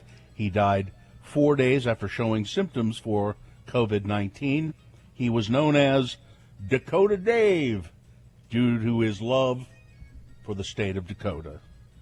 His obituary said his nickname was Dakota Dave. His odd victory is a tragic reminder that Election Day was held in the midst of a raging pandemic, and I think it's the perfect metaphor for the 2020 elections. Boner candidate number 1.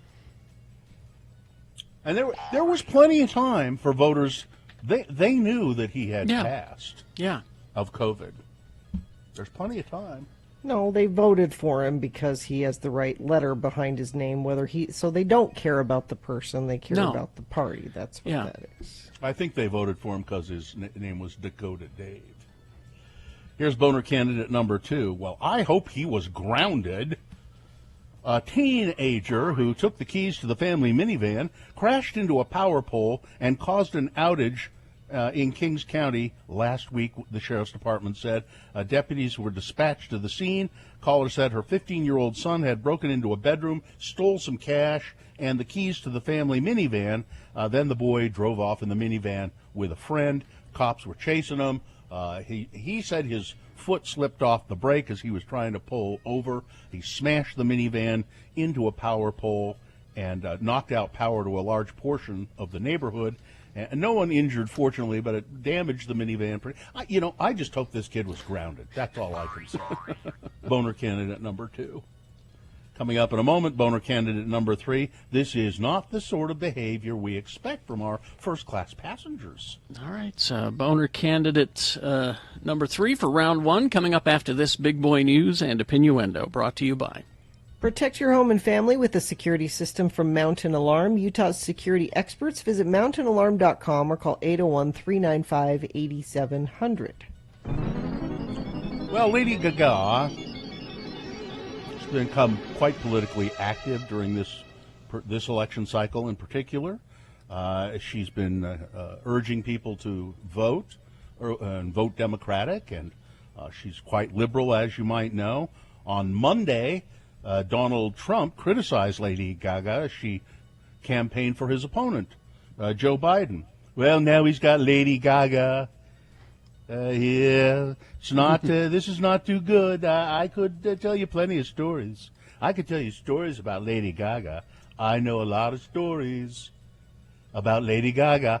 Okay. Well, this is what are you this saying is the there? president speaking.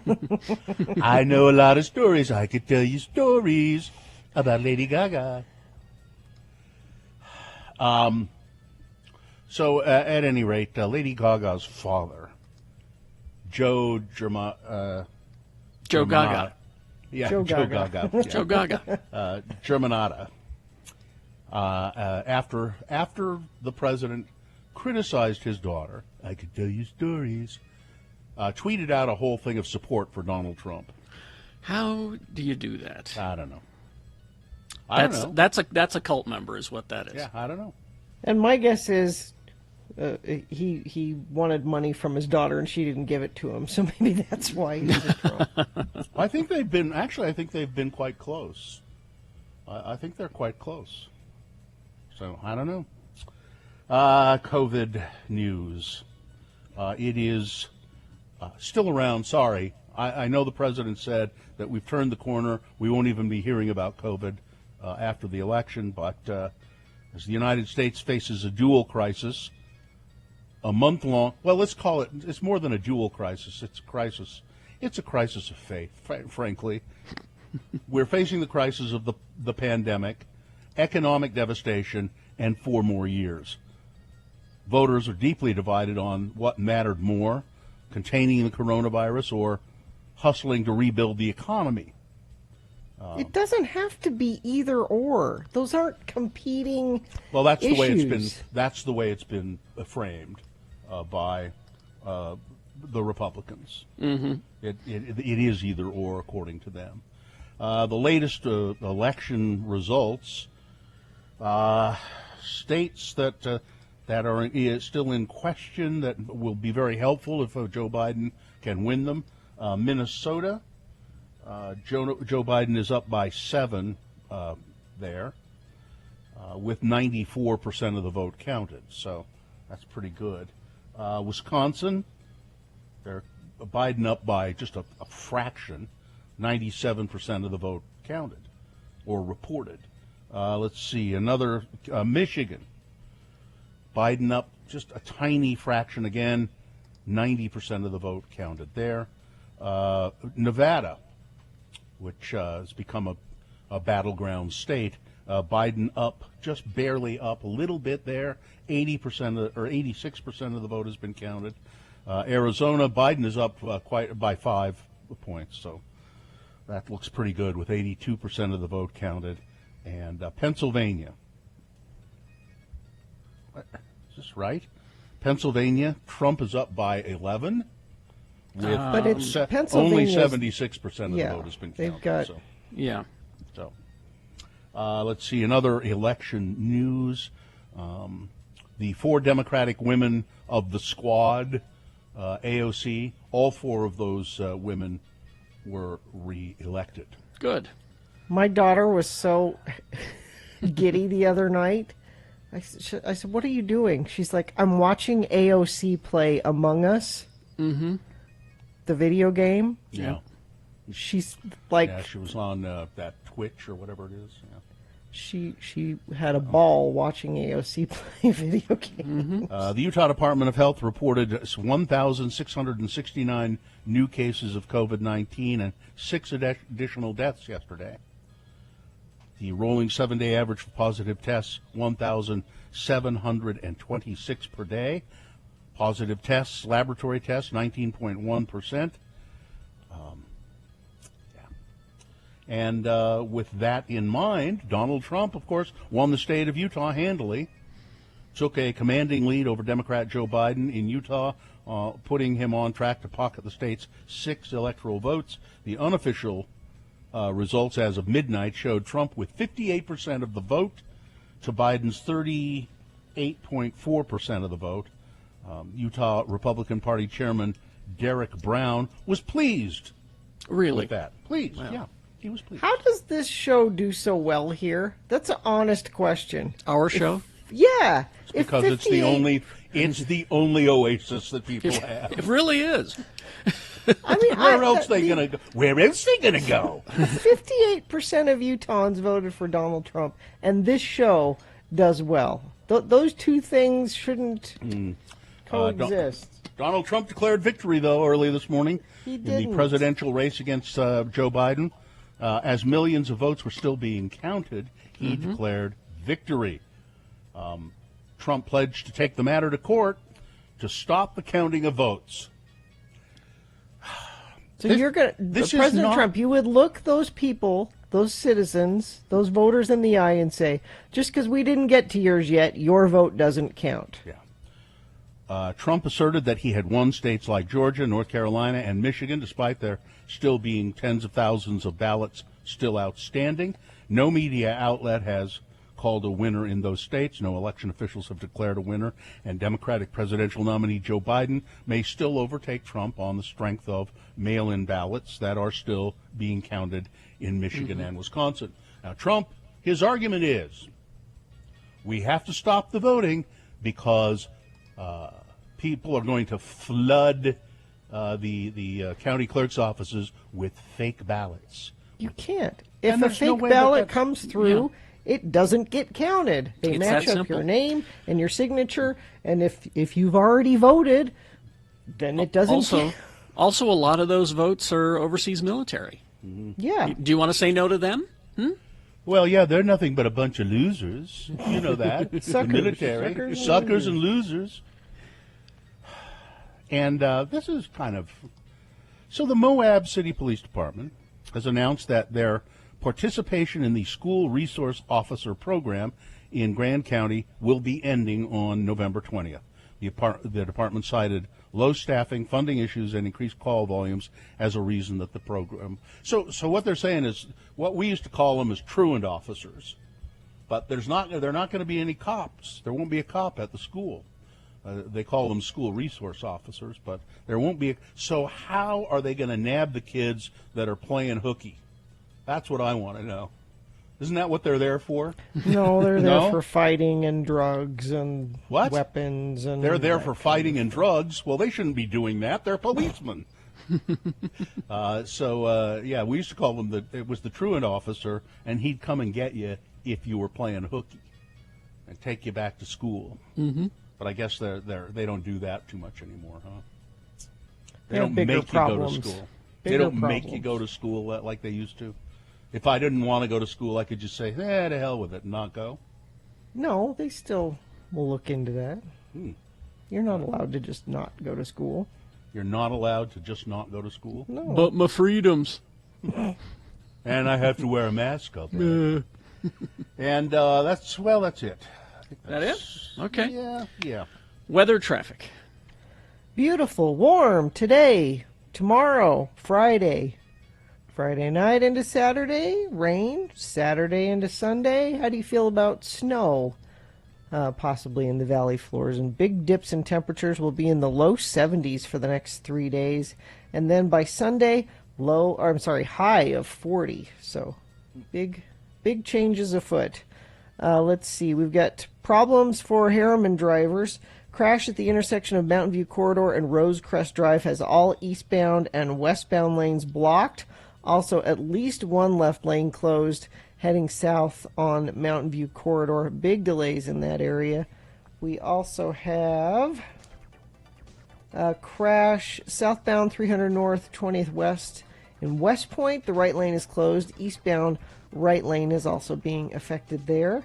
And what do you see? You can text it to us, 33986, if you see anything, and I'll pass it along to other friends of the program. Moochie's would like to thank their loyal customers for supporting their locally owned and operated business. Moochie's has been one of the best of Utah for over 17 years. Dine-in, delivery, or pickup is available. Here's boner candidate number 3. This is not the sort of behavior we expect from our first-class passengers. 2 American Airlines passengers were booted from a flight after one allegedly tried sneaking into first class, where she tried to hide under the other person's seat for the duration of the trip. The story, which was originally shared on Flyer Talk by a fellow passenger, concerns an American Airlines flight scheduled to depart from Dallas to Miami. The flight was already delayed due to an incident with a catering truck when a woman from coach came up to the first class section to speak with a friend.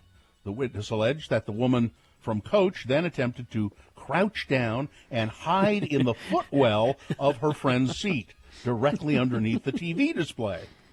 Apparently the plan was for this woman's friend to remain there for the entire flight, as it's something that they thought would drive viewers to their YouTube channel. Flight attendants soon noticed an empty seat in coach, where the prankster passenger would have been. Others in her section allegedly told the crew that the woman had walked up into first class. The crew then made an announcement asking the woman to return to her seat, after which she allegedly emerged from her hiding spot in the footwell there under the seat and tried to return to coach. The captain instead flagged the incident as a security issue. The witness claimed that the woman started screaming, "I have a child at home. You can't do this to me." Police had to come and drag her up. Nothing. You can't do this to me. I'm a mother. We never arrest mothers, ever. Boner candidate number 3. This is not the sort of behavior we expect from our first-class passengers. All right. Let's review the first 2 and vote. Boner candidate number 1 was the perfect metaphor for the 2020 elections. That's a North Dakota candidate, Dakota Dave, who died of COVID-19. Well, he won re-election to his seat in the state legislature, even though he was dead. Boner candidate number 2, well, I hope he was grounded. A Washington teen stealing his parents' minivan, crashing into a pole and causing a huge power outage. And boner candidate number 3, this is not the sort of behavior we expect from our first-class passengers.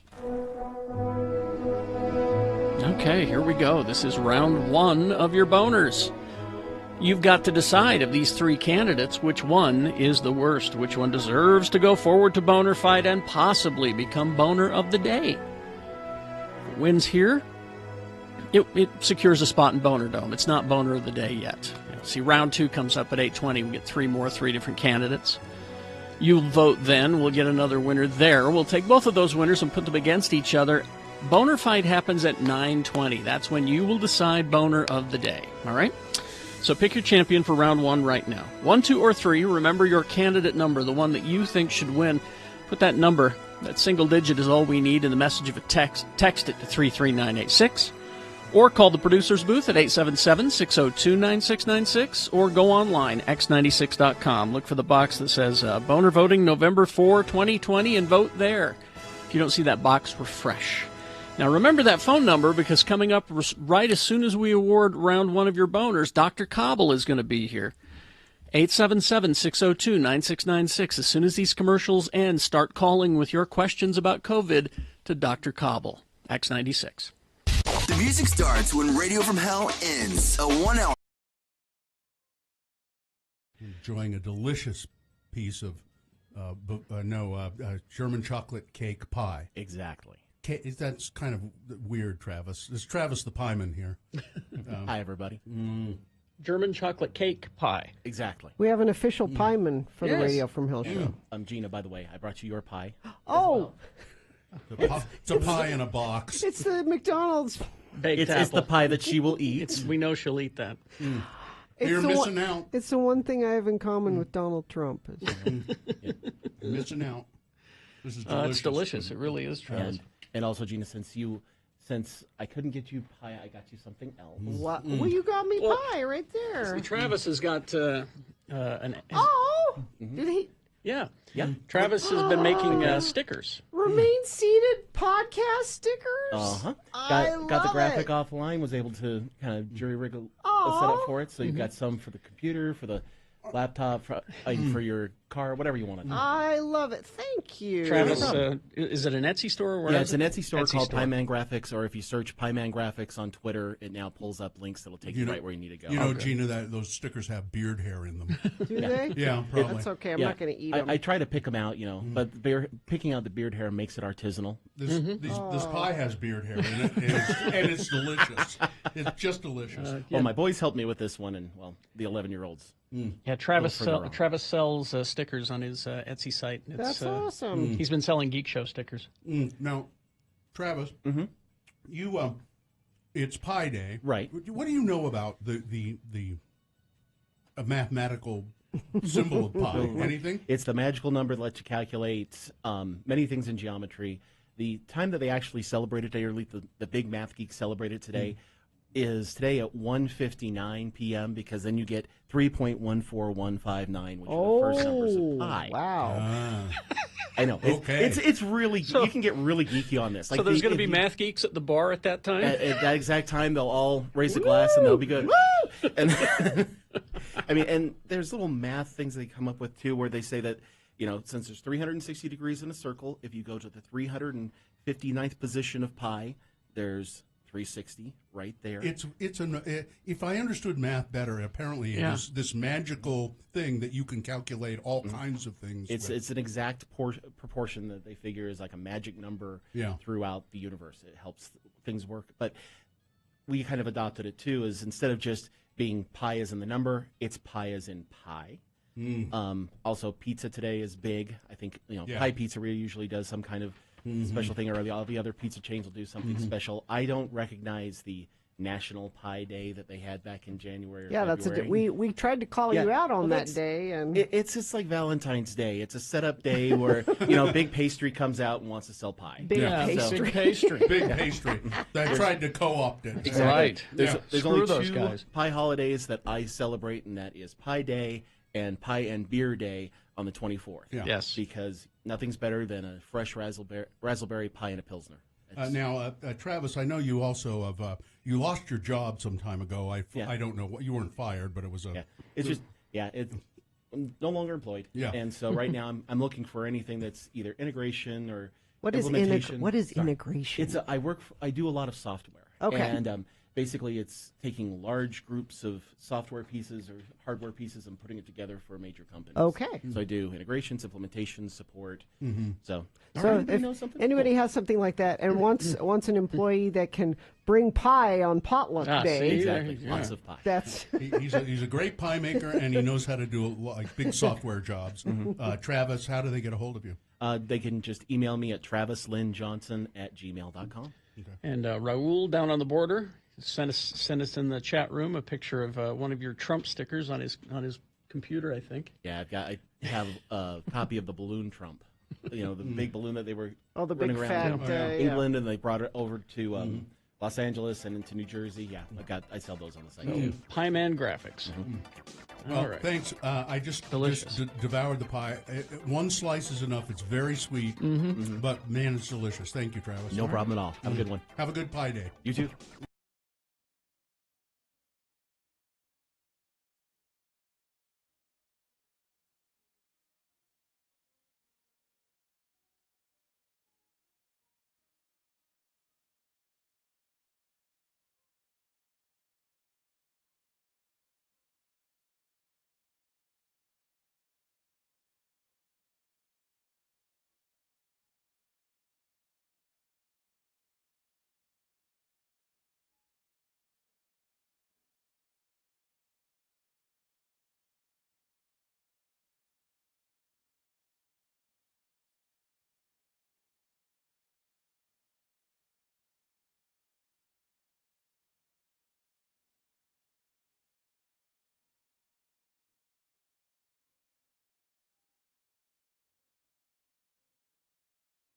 Dr. Cobble, 877-602-9696. He's going to take your phone calls right after we award round one of your boner. And it's brought to you in part by Cobb Salad. And Diversion Eatery, don't feel like cooking tonight? Order takeout from Diversion. Feed 4 people with a 16-inch pizza, 10 wings, and a big green salad, starting at $30. Open daily from 11 to 9, 3rd West, 535 North, or diversioneatery.com. Boner candidate number 1 was the perfect metaphor for the 2020 election. That was a North Dakota candidate, Dakota Dave, who died of COVID-19, but then was just, he was voted into office. He died several weeks ago, but still voted into office. Boner candidate number 2, well, I hope he was grounded. A kid who stole his family car and crashed into a light pole, causing a power outage. Just ground him and cut off his allowance too. Okay. And then boner candidate number 3, this is not the sort of behavior we expect from our first-class passengers. 2 women thrown off of a flight after one of the women tried to hide under the other's seat in first class passage. Miles won a boner T-shirt, and by 1 vote. One vote. Huh. Boner candidate number 3, this is not the sort of behavior we expect from first-class passengers.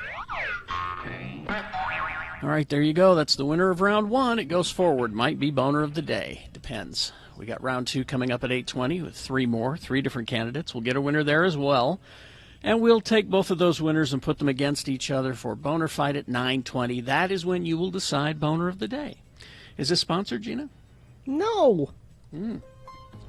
Dr. Michael Cobble is on the line. Hi, Dr. Cobble. How are you? I'm good. Good morning to everyone.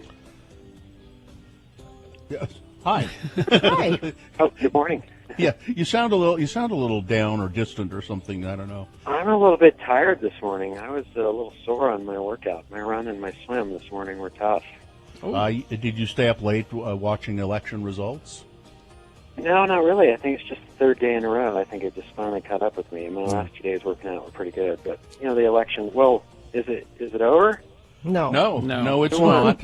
Although it might as well be. Did my vote count? Are we recounting? What's going to happen? I heard don't there was know. a fraud or something. I don't know. It's what I understand is that it shouldn't have been close, but it is. So yeah.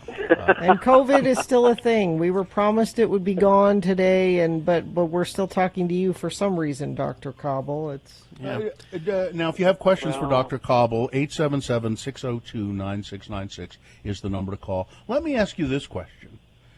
Can you foresee, as a doctor, can you foresee the end of this? Yeah, I mean, I think that once a vaccine's available, and if we get one that's really effective, the current vaccines, they're estimating you're only going to have a 50 to 60% immunity. But I think hopefully this is gone in the next 2 years, and hopefully life is close to normal again in another 9 to 12 months. Mm. So you're talking about the power of science, the power of medicine to be able to get a handle on this. Well, I don't know if I'd go that far. You know, science and medicine are a little far-fetched, but yeah. But I mean, it's 100% of Americans wear masks. We're in good shape. Yeah, I mean, you could function in a day-to-day settings if you wore masks and did a little social distancing, which many of us do. I haven't gotten sick. Gina hasn't. Carrie hasn't. We've taken precautions. You are around people all the time, Dr. Cobble, who have various ailments, including you've been around people with COVID, and you haven't caught it, have you? Yeah, that's correct. Because you wear a mask and you wash your hands. I wear a mask all the time. Mm-hmm. Everywhere. People have lots of questions, Dr. Cobble, about, and we've heard talk of this, being able to be tested without having an exposure to someone or any symptoms. People are wondering about upcoming holidays and things where they're asking if we all go get tested preemptively, can we get together? Is it available now to people that want to test just because they want one? I don't know. At our clinic, we're happy to test people that feel like they're high risk or they've come in contact or may be going in contact. Again, if people are traveling or going to a community setting, a lot of places want you to have a 72-hour test, the PCR test. Mm-hmm. So, obviously people can get tested without symptoms because if they're going to travel or go somewhere, I think the key really is to stay in group settings of less than 10 people if you can, and try to be physically distanced or outdoors if you can. As the group settings go up, the risk goes up. So I think Utah County, and if you're a group of 10 people, there's a 44% chance one of them's infected. Salt Lake County is about 35%. Summit County is about 35%. So, those are pretty high odds when you think about it. If you're going to be in a group of 10 people and there's a 35 to 45% chance one of them has the infection and doesn't know it, and if you're singing and laughing and hugging and kissing and interacting with them in a close quarters for a long period of time, more than 20 minutes, you could get the infection. You could be symptomatic in the next week. Let's see, let's go to a phone call. Yes, 877-602-9696 is the number to call and talk to Dr. Cobble. Tanya is on the phone. Hello. Good morning. How's everybody today? Thanks for letting me listen. Not too bad. What's your question? I have a friend of mine who said that at her workplace, several people had gotten COVID. She said she hadn't gotten COVID, but she's kind of saying that some of those people that tested positive actually said that they had an enhanced sense of smell. She said that at the same time she kind of felt a little sick and everything smelled like vinegar. It's like, oh my gosh, you'd think she'd just go get tested. But have you ever heard of that, Dr. Cobble? Well, I haven't had any of my patients complain of that. Anything's possible. Sometimes about 5% of people can have the opposite reaction, so up to 70% of people can lose taste or smell, but it's possible that 5% of people get an enhancement of smell. Does your friend work at a vinegar factory? No. She works at just a regular store, so to speak, but it's kind of strange. strange. But yeah, I mean, it wouldn't shock me. I mean, some people take Benadryl, for example, and it really wires them up, where most people get kind of tired and sleepy. So about 5% of people can have an opposite reaction. But it's definitely affecting the nervous system, and that's the concern. The nervous system being affected by this. Yeah, okay. Yeah. All right. All right, well, thank you, Dr. Cobble. Thanks, and thank you guys. Thank you you. guys are our island of sanity in a red state. Thank you. See you later. Do you have any idea, Dr. Cobble, why we're seeing surges of coronavirus in certain areas of the country? Can we pin that on the people who live there not practicing good hygiene and wearing masks? Is that what we pin that on? Yeah, I think it's group settings, getting together with more than 10 people, going to bars, going to restaurants, interacting with friends, neighbors in a close setting for more than 20 or 30 minutes, being inside, not wearing masks, all of those things, all of the things that we've recommended since March. And, we got a couple postcards from our president telling us to practice those things, and nobody's practicing them, including himself. So it's frustrating for those of us, like you mentioned, in science or medicine, to see that there's a good response, a safe response, one that would save lives in America, yet people ignore it and don't take it very seriously. So, Dr. Cobble, Go ahead. We're going to have the newly elected governor of Utah on our show today. And I would like to know from you, what advice would you have for him going forward handling COVID in the state of Utah? What changes do we need to make? Now that we have somebody different in charge, what can we tell him about handling COVID going forward? Well, I think a statewide mask mandate would be helpful. That would be my recommendation, just because the hospitals are going to get overrun, and limit group settings to 10 people or less would be helpful. I think those two things would help a lot to help mitigate the risk of this virus and hospitalizations and deaths. I don't know if they'll do that, but I think it would help a lot. All right. Okay, well, we'll continue to take your questions, 877-602-9696. After these, if you have a question about the COVID, call and talk to Dr. Cobble, and he will answer it for you. He's a doctor. He's not your crazy uncle on Facebook. All right, traffic, Gina, please. Crash northbound I-15 near 21st South in Salt Lake. The right lane is blocked and traffic is slowing in the area and backing up. Crash 3rd North, 20th West in West Point, right lane blocked in both eastbound and southbound directions. And we have that earlier issue in Harriman, Mountain View Corridor at Rosecrest Drive. All eastbound and westbound lanes of travel are being effective. Big delays on all the roads coming out of the suburb trying to get to the Mountain View Corridor, so you're going to want to avoid that area. And what do you see? You can text it to us, 33986, and I will pass it along. All right, thank you. We'll take a break. We'll be back, 877-602-9696, if you have a question for Dr. Cobble.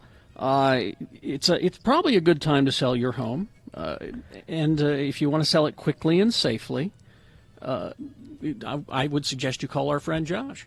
Yeah, Carrie and I talked to Josh at length a couple days ago about selling homes and buying homes now with everything that's going on. It actually is a good time to, if you need to move, if you want to move, Josh has a list of buyers just waiting. You don't have to wait for people to come through your house even. He has active buyers right now just waiting for homes, and he's really good at matching them up. Or maybe you're in the market to buy a home. He can get you on that list of active buyers and be looking for the home that's just right for you. If you're concerned about COVID issues with buying or selling homes, Josh and his team have looked into that and can reassure you. You can go see what their protocols are at sternteam.com, or you can call them 801-444-9100. Do virtual tours of homes, whether you're buying or selling, and do it all with Josh Stern.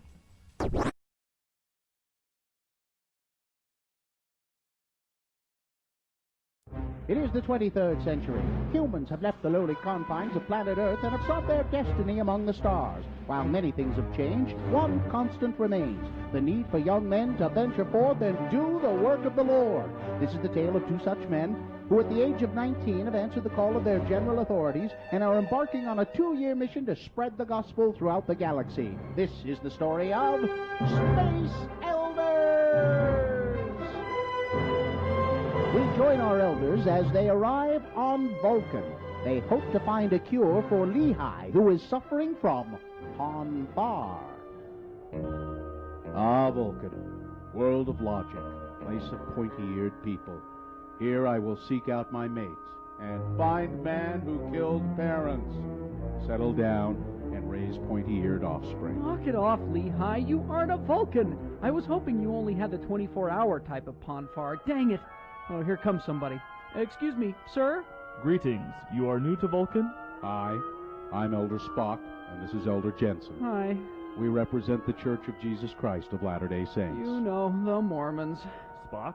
He is a legend on Vulcan. You mock us by using his name. Oh, we mean no disrespect. Lehi here is Spock. I mean, they mind-melded and something went wrong. Elder Spock here is suffering from Ponfar. Ponfar? This is almost illogical. We must meet with T'Pau.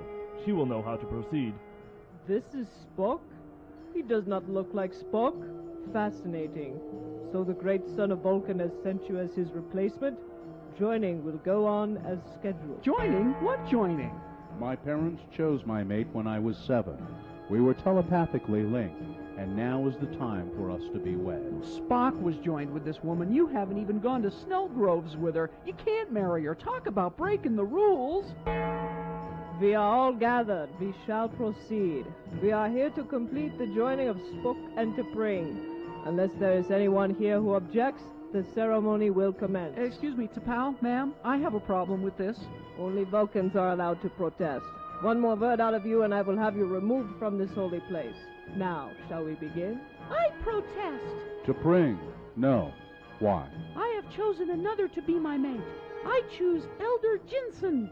But I was to be the one you chose. A challenge has been made. T'Pring has chosen her companion and is her right. Let the combat to the death begin. Combat? To the death? Oh, come on, Lehi Spock. You know I can take you in a fair fight. Be logical. Give up now before I have to hurt you. Hey, you cut my Mr. Max suit. Why, they ought to teach this at the MTC. Oh. We have our victor. Elder Spock shall wed T'Pring. Excuse me, ma'am, but I don't think I can go through with this. You see, I just killed my companion, and we're way out of our sector. My zone leader won't be happy at all. I really should be going. And I will be free to take Ston as my husband. Is this the end of Butch? Will Zone Leader Hansen really be upset at Lehi for killing his companion? Will Spock show any emotion when he finds out that his fiancée has married another? Tune into our next episode to hear Butch say... Be careful. Do you have to drag my body all over every rock? Butch, you're alive! Keep it down. I faked my death so I wouldn't have to kill you. I'm glad to see you're back to being your old self. I didn't kill you. I didn't. I don't remember much of anything about the past week, Look, though. just drag me back to my hyperbike and I'll tell you all about it. Well, we left the quadrant. What's Zone Leader Hansen gonna say? Well, maybe we just won't tell him. Well, that would be the logical thing to do. Huh? On the next finger-crossing episode of Space Elders!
Fine.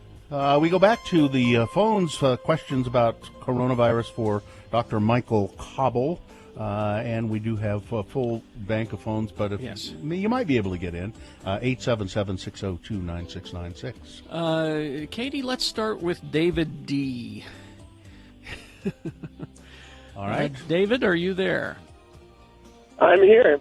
Okay, talk to My Dr. question Cobble. for the doctor is, I worked the election yesterday, and we all wore masks. We maintained social distancing as best we could, but I was around people from 5:30 a.m. till about 9 o'clock. Should I go get tested just in case, or wait and see what happens? Yeah, that's a great question because you're really in a high-risk environment. You weren't around those people long, but you're around hundreds or thousands of people. So typically it could take 1 to 3 days for a test for you to test positive if you contracted the illness. I mean, my best advice to you, if you could, would be probably to self-quarantine today and tomorrow and then maybe get tested Friday afternoon or just self-quarantine till Monday and test on Monday, or quarantine for a week. If you don't get any symptoms, then you're probably low risk. But again, I don't know what your ability to do that financially or environmentally would be, but you are very high risk, so I would limit being around people for the next 3 to 7 days and test then if you can. Okay. Okay. Thank you. All right. Thank you, David. Let me ask a question about tests real quickly. Would it be, and could this happen, beneficial to have testing whenever we want it and need it for anybody, symptoms or no symptoms? Is that possible, and wouldn't that be beneficial? Well, I think if you look at the Asian countries, that's where they've been most successful.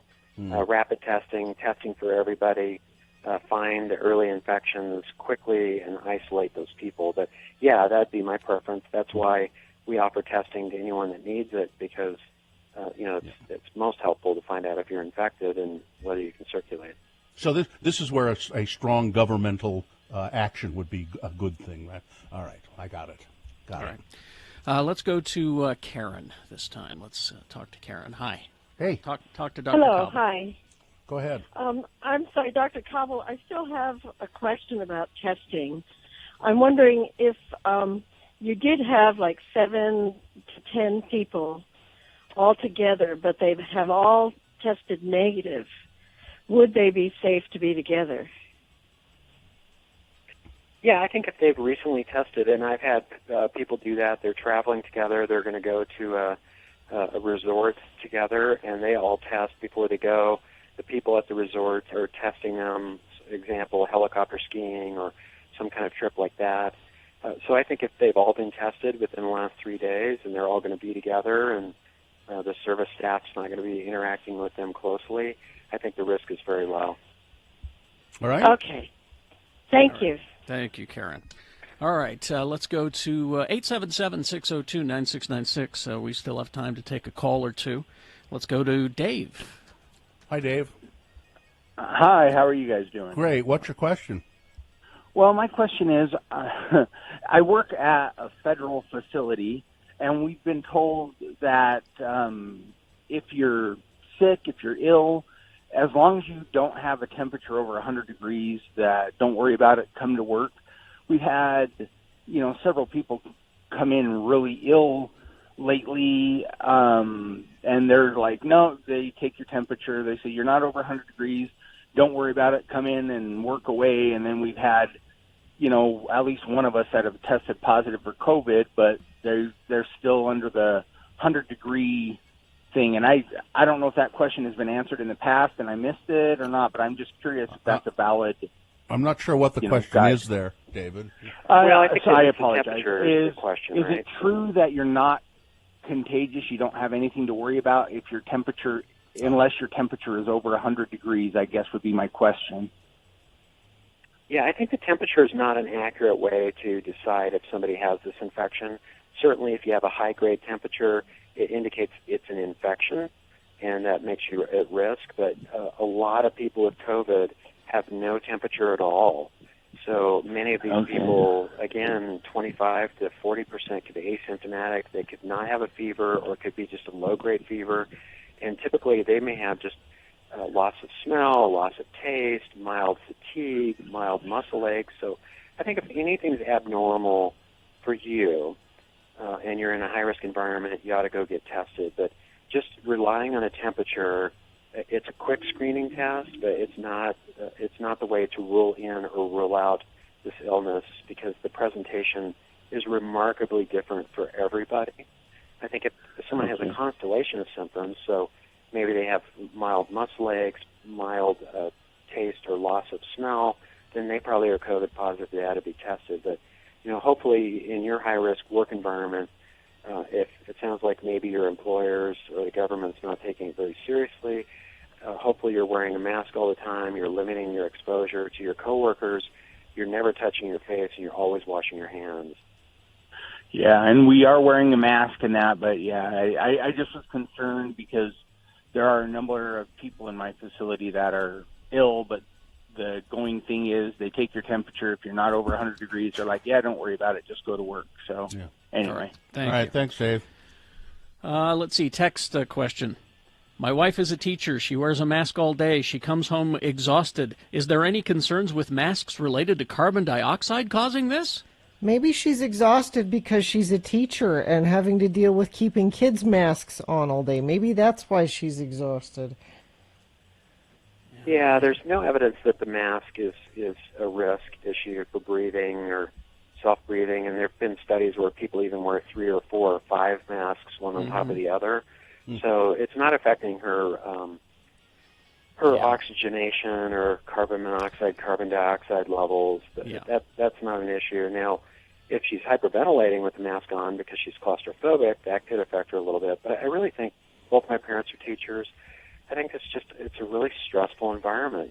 Parents are stressed, kids are stressed, administrators are stressed, teachers are stressed. I mean, I've talked to teachers that after the first 3 weeks, they're like, I feel like I've done the whole school year. I feel like it's the end of the school year. Exactly. I'm that exhausted because we've had to work so much harder. And so I my hat's off to you and your family for being in the teaching profession, and keep up the great work, and get out and go for a little exercise in the morning and go for a little exercise at night, and eat a healthy Mediterranean diet to hopefully keep your endorphins up and keep you happy and healthy, and we'll get through this. So be optimistic. You know how I'm going to eat a healthy Mediterranean diet? I'm going to move to the Mediterranean. Let's take a final call from Joe quickly. Joe, go ahead. Hey, Joe. Yeah, hi, Dr. Cobble. Thanks for listening, or let me listen. Calling to find out about the self-testing kits that is being sold at Costco.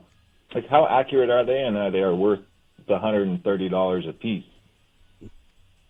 Yeah, my parents were asking about that 2 or 3 weeks ago, and Costco doesn't give any information out about it. So I would assume it's the saliva test or the self-administered test that you send in. And those tests, when they were advertised initially in April, had near 100% accuracy as well. So I think that, if the $130 fits in your budget, I think it's a great test. Good test, then. Okay, thanks. Thank you, Dave. Thank you. And we've whatever got your it. name was. It was Joe. Joe. Sorry, Joe. And just quickly here from our attorney Ed Brass, there is a plan to resume some jury trials in Salt Lake in December. Apparently, potential jurors will be given rapid COVID tests. How accurate are such tests? If it is a multiple-day trial, should everyone be tested every day? And if a person develops a positive test mid-trial, should all participants then quarantine? Wow, a lot of complicated questions. So the rapid test in the best-case scenario is 95% accurate. In clinical trials in the real-world population, it's been 65 to 85% accurate. So the error rate is not the 5% that we expect in the best-case scenario. Error rates are 20 to 30%. I would probably test every day. And then I think if somebody tests positive, I think you have to quarantine everyone for 7 to 14 days. Court is adjourned. Yeah. All right. Yeah. Okay. All right, Thank Dr. you. Cobble, thanks a lot for taking some time, and rest up from your workout stress, okay? I will. All Thank right. you. Thanks, All you right, guys. see you Thanks, later. everyone. Thank you very much. All right, let's get some traffic, Gina, please. Yeah, crash northbound I-15 near 21st South in Salt Lake. The right lane is blocked, and Traffic is slowly backing up in that area. We have crashed 3rd North, 20th West in West Point. And earlier issues in Harriman. I'd love to hear from friends of the program that are out there because it was a pretty bad accident. But I haven't had an update from UDOT in about 45 minutes. So this is Mountain View Corridor, Rosecrest Drive. Earlier, all eastbound and westbound lanes of travel were blocked. If you're out there and waiting in traffic, I'd like to hear from you so I know if that's been cleared up or not. You can do that via text at 33986. If your home or business isn't getting Santa-lasted once a month, then you're wasting time and money. For 30-day protection, find them at santalast.com or on social #SantaLast. All right, we've got your boners coming up for round 2. Here are the titles you'll be considering. Number 1, she doesn't work here. She's a nutcase. Boner candidate number 2, a spectacularly unsuccessful dine and dash. And number 3, what exactly were you blokes doing in there? All right, boners round 2, big boy news, all coming up after these. Stand by. BigOTires.com is the website. You can go there and not only find a location near you, because there will be, but there's coupons and all kinds of specials there. Yeah, Big O Tires, they are the team you trust. You know that, right?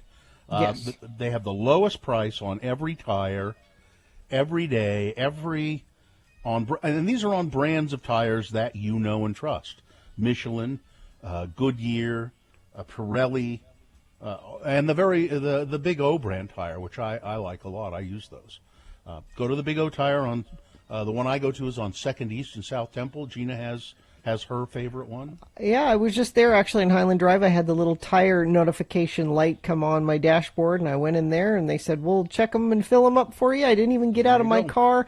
It was very nice. Right now, save up to $150 on Cooper, Toyo, Yokohama, Hankook, and Nitto tires through for the next little while, let's say.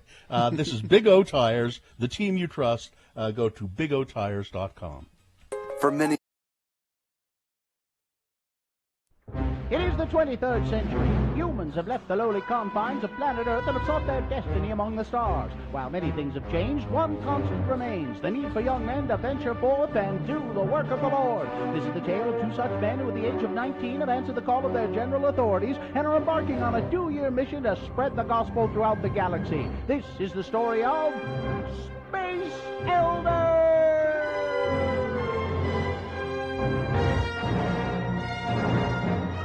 Today, we find our elders tracting on the ice planet Hawk.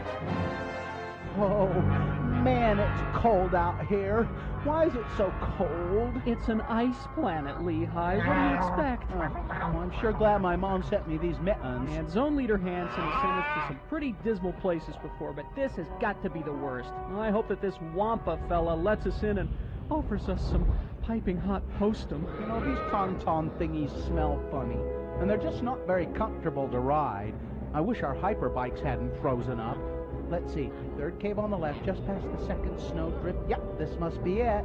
Hello? Hello, Mr. Wampa? I don't suppose his first name is Willie, do you? See, Willie Wampa. What? Hello, anybody home? Hey, pal, that's my ride home you're having for lunch. You must be Mr. Wampa. Hi, I'm Elder Christiansen, and this is my companion, Elder Jensen. Hi. We represent the Church of Jesus Christ of Latter-day Saints. You know, the Mormons. Look out, Butch! Oh, man, he knocked you down. That's going to leave a mark. Excuse me, Mr. Wampa, all we want is just a couple minutes of your time. Oh!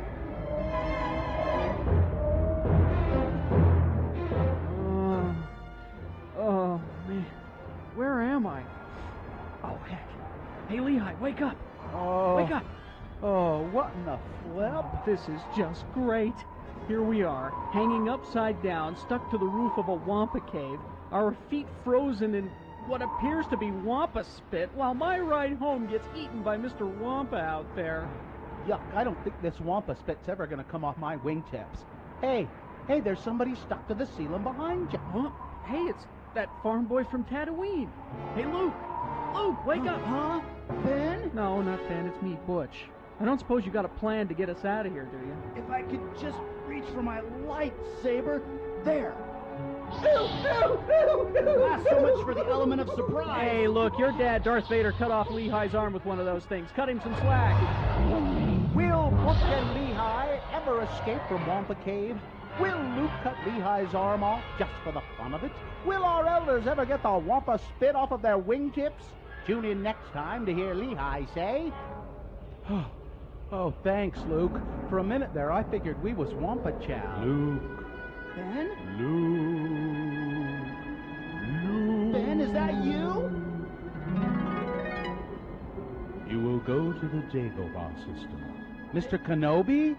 Dagobah? I've never even heard of it. That's a swamp planet. You're not missing much. You must seek out Yoda and continue your training. But I've already been to the MTC. Ben? Yoda? Dagobah? Mr. Kenobi, are you sure? I mean, we've already been to Dagobah. Hold on. I've got some problems here. Luke, you go to Dagobah and seek Yoda.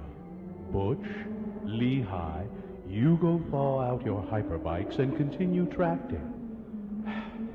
I should have gotten Jedi call waiting. On the next bone-chilling episode of Space Elders!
Okay, 8:20 right now, and as usual, we are broadcasting live from our homes. You can see us at x96.com/live. Hello. Katie's there in the studio, running the show and making things go. And my daughter says being menaced by a giant spider. Katie is being menaced by a giant spider. My daughter says this blank space right here on my wall behind me, I need a Black Lives Matter sign right there. So I'm going to print one off and put it right. Why don't you order one on the internet, Gina, and spend $13 for it? I finally got my no trick-or-treating sign on the 2nd of November. The sign you could have down the drain. You could have taken a piece of cardboard and a magic marker, but no. But it was a nice, orange with the pumpkin on it. It was a nice sign. Those COVID-laden little trick-or-treaters didn't deserve a nice sign. All right. But let's get underway with round 2 of your boners now. Here we go. 3 news stories. These are examples of bad, stupid, or funny human behavior. And you will decide with your vote of these 3 candidates which one is the worst, which one deserves to go forward to boner fight and possibly become boner of the day. If it wins here, it'll go up against winner of round 1. We did that an hour ago. Regardless, we'll take both of these winners and put them against each other at 9:20 this morning. That's when you will decide boner of the day. So, right now, pick your champion for round 2 to send forward. Here we go. 2 candidates now. A third after the news. Once you've heard all 3, you'll vote, and one of you lucky random boner voters will receive. It'll come to you via email, an electronic gift certificate to Diversion Eatery. You can see their menu and more details at diversioneatery.com. Here's boner candidate number 1. She doesn't work here. She's a nutcase. So in Duchesne County, officials are investigating a report that a woman stood outside of a state polling location yesterday and turned voters away. A woman on Facebook posted information on the woman who allegedly was outside one Duchesne County polling location and told voters to leave. According to the social media post, the woman was not an election employee and was eventually removed from the area. Joanne Evans, the clerk of Duchesne County, said that the sheriff's office was investigating the report. Throughout Election Day, there were very few reports of any kind of voter intimidation here in Utah, but this was certainly one. And so they put out this statement: if you were turned away from any person voting poll today, if you were turned away from any in-person voting poll today, there we go, please go back and cast your vote, it says. The lady that was turning people away in Duchesne County has been removed. She is not an employee. She's a nutcase interfering with the election. But, you know, it's interesting to me, and that's boner candidate number one. She's not an employee. She's a nutcase. It's interesting to me that a woman at a polling place saying to people, you don't vote here. You can't vote here. Go, get out. Go. The people will go, oh, okay, and leave. Well, the lady said to go. That's right. Mm-hmm. That's boner candidate number one, the nutcase. Here's boner candidate number two, a spectacularly unsuccessful dine and dash. Police in British Columbia say that they ended up making a easy capture in this dine and dash incident when officers from the Burnaby Royal Canadian Mounted Police responded to a local restaurant. A manager told them that a customer had attempted to escape paying the restaurant bill by climbing into the ceiling in the bathroom and was attempting to escape that way without paying the bill. As the officers gathered in the kitchen to figure things out, the suspect fell out of the ceiling and landed right in front of the police. The cops tweeted a video of it. The unidentified woman was not injured, but she was easily, well, the restaurant ended up not pressing any charges for some reason, I guess because she said, I'll pay for my meal and I'll pay for damages from the ceiling. Boner candidate number two, a spectacularly unsuccessful dine and dash. Coming up in a moment, boner candidate number three, what exactly were you blokes doing in there? All right, boner candidate number three for round two, coming up after these. Big boy news and opinioendo, brought to you by. Make sure your furnace is ready for winter. Scott Hale is offering a furnace tune-up for only $39. Call Scott Hale, 801-264-HALE. I guess he called it pretty early. Kanye West, that is. I guess Yeezy said pretty early on, well, I'm conceding. He's conceding. He dropped out of the presidential race. He said, I've abandoned my hopes of becoming the president of the United States, but I'll be back. 2024. He says he's going to probably run for president again in 2024. He only got 14,000 votes, and 4,000 of those came from Utah. So we have that. Don't know. Can't say. Don't know. Can't say. The 2020 election here in Utah, most of the races went as you would expect. Lieutenant Governor Spencer Cox was the easy winner. 64% of the vote to 31% for Chris Peterson. Although Greg Durden, who the Independent something party, the IAP, the Independent American Party, I think it is, and the Libertarian, they each got, in the tens of thousands of votes for governor. Attorney General Sean Reyes beating Greg Skordas. Blake Moore, newcomer to the political world here in Utah, Republican in District 1 to replace Rob Bishop. He beat Darren Perry. In District 2, it was Chris Stewart retaining his seat in Congress. So thank goodness. Utah always has to have one congressman who is the dumbest person in Congress, and that's Chris Stewart. He beat Cale Weston. Weston gave him a fairly good race. Good. More than I others. hope he hangs around and tries again in some way, because I like Cale. District 3, John Curtis, the Republican incumbent, handy winner over Devin Thorpe. And in District 4, Ben McAdams. They haven't called this race yet. He's leading Burgess Owens. The figures I have here, 109,880 votes for McAdams, 102,115 for Burgess Owens. All of the constitutional propositions or amendments passed, every one of them.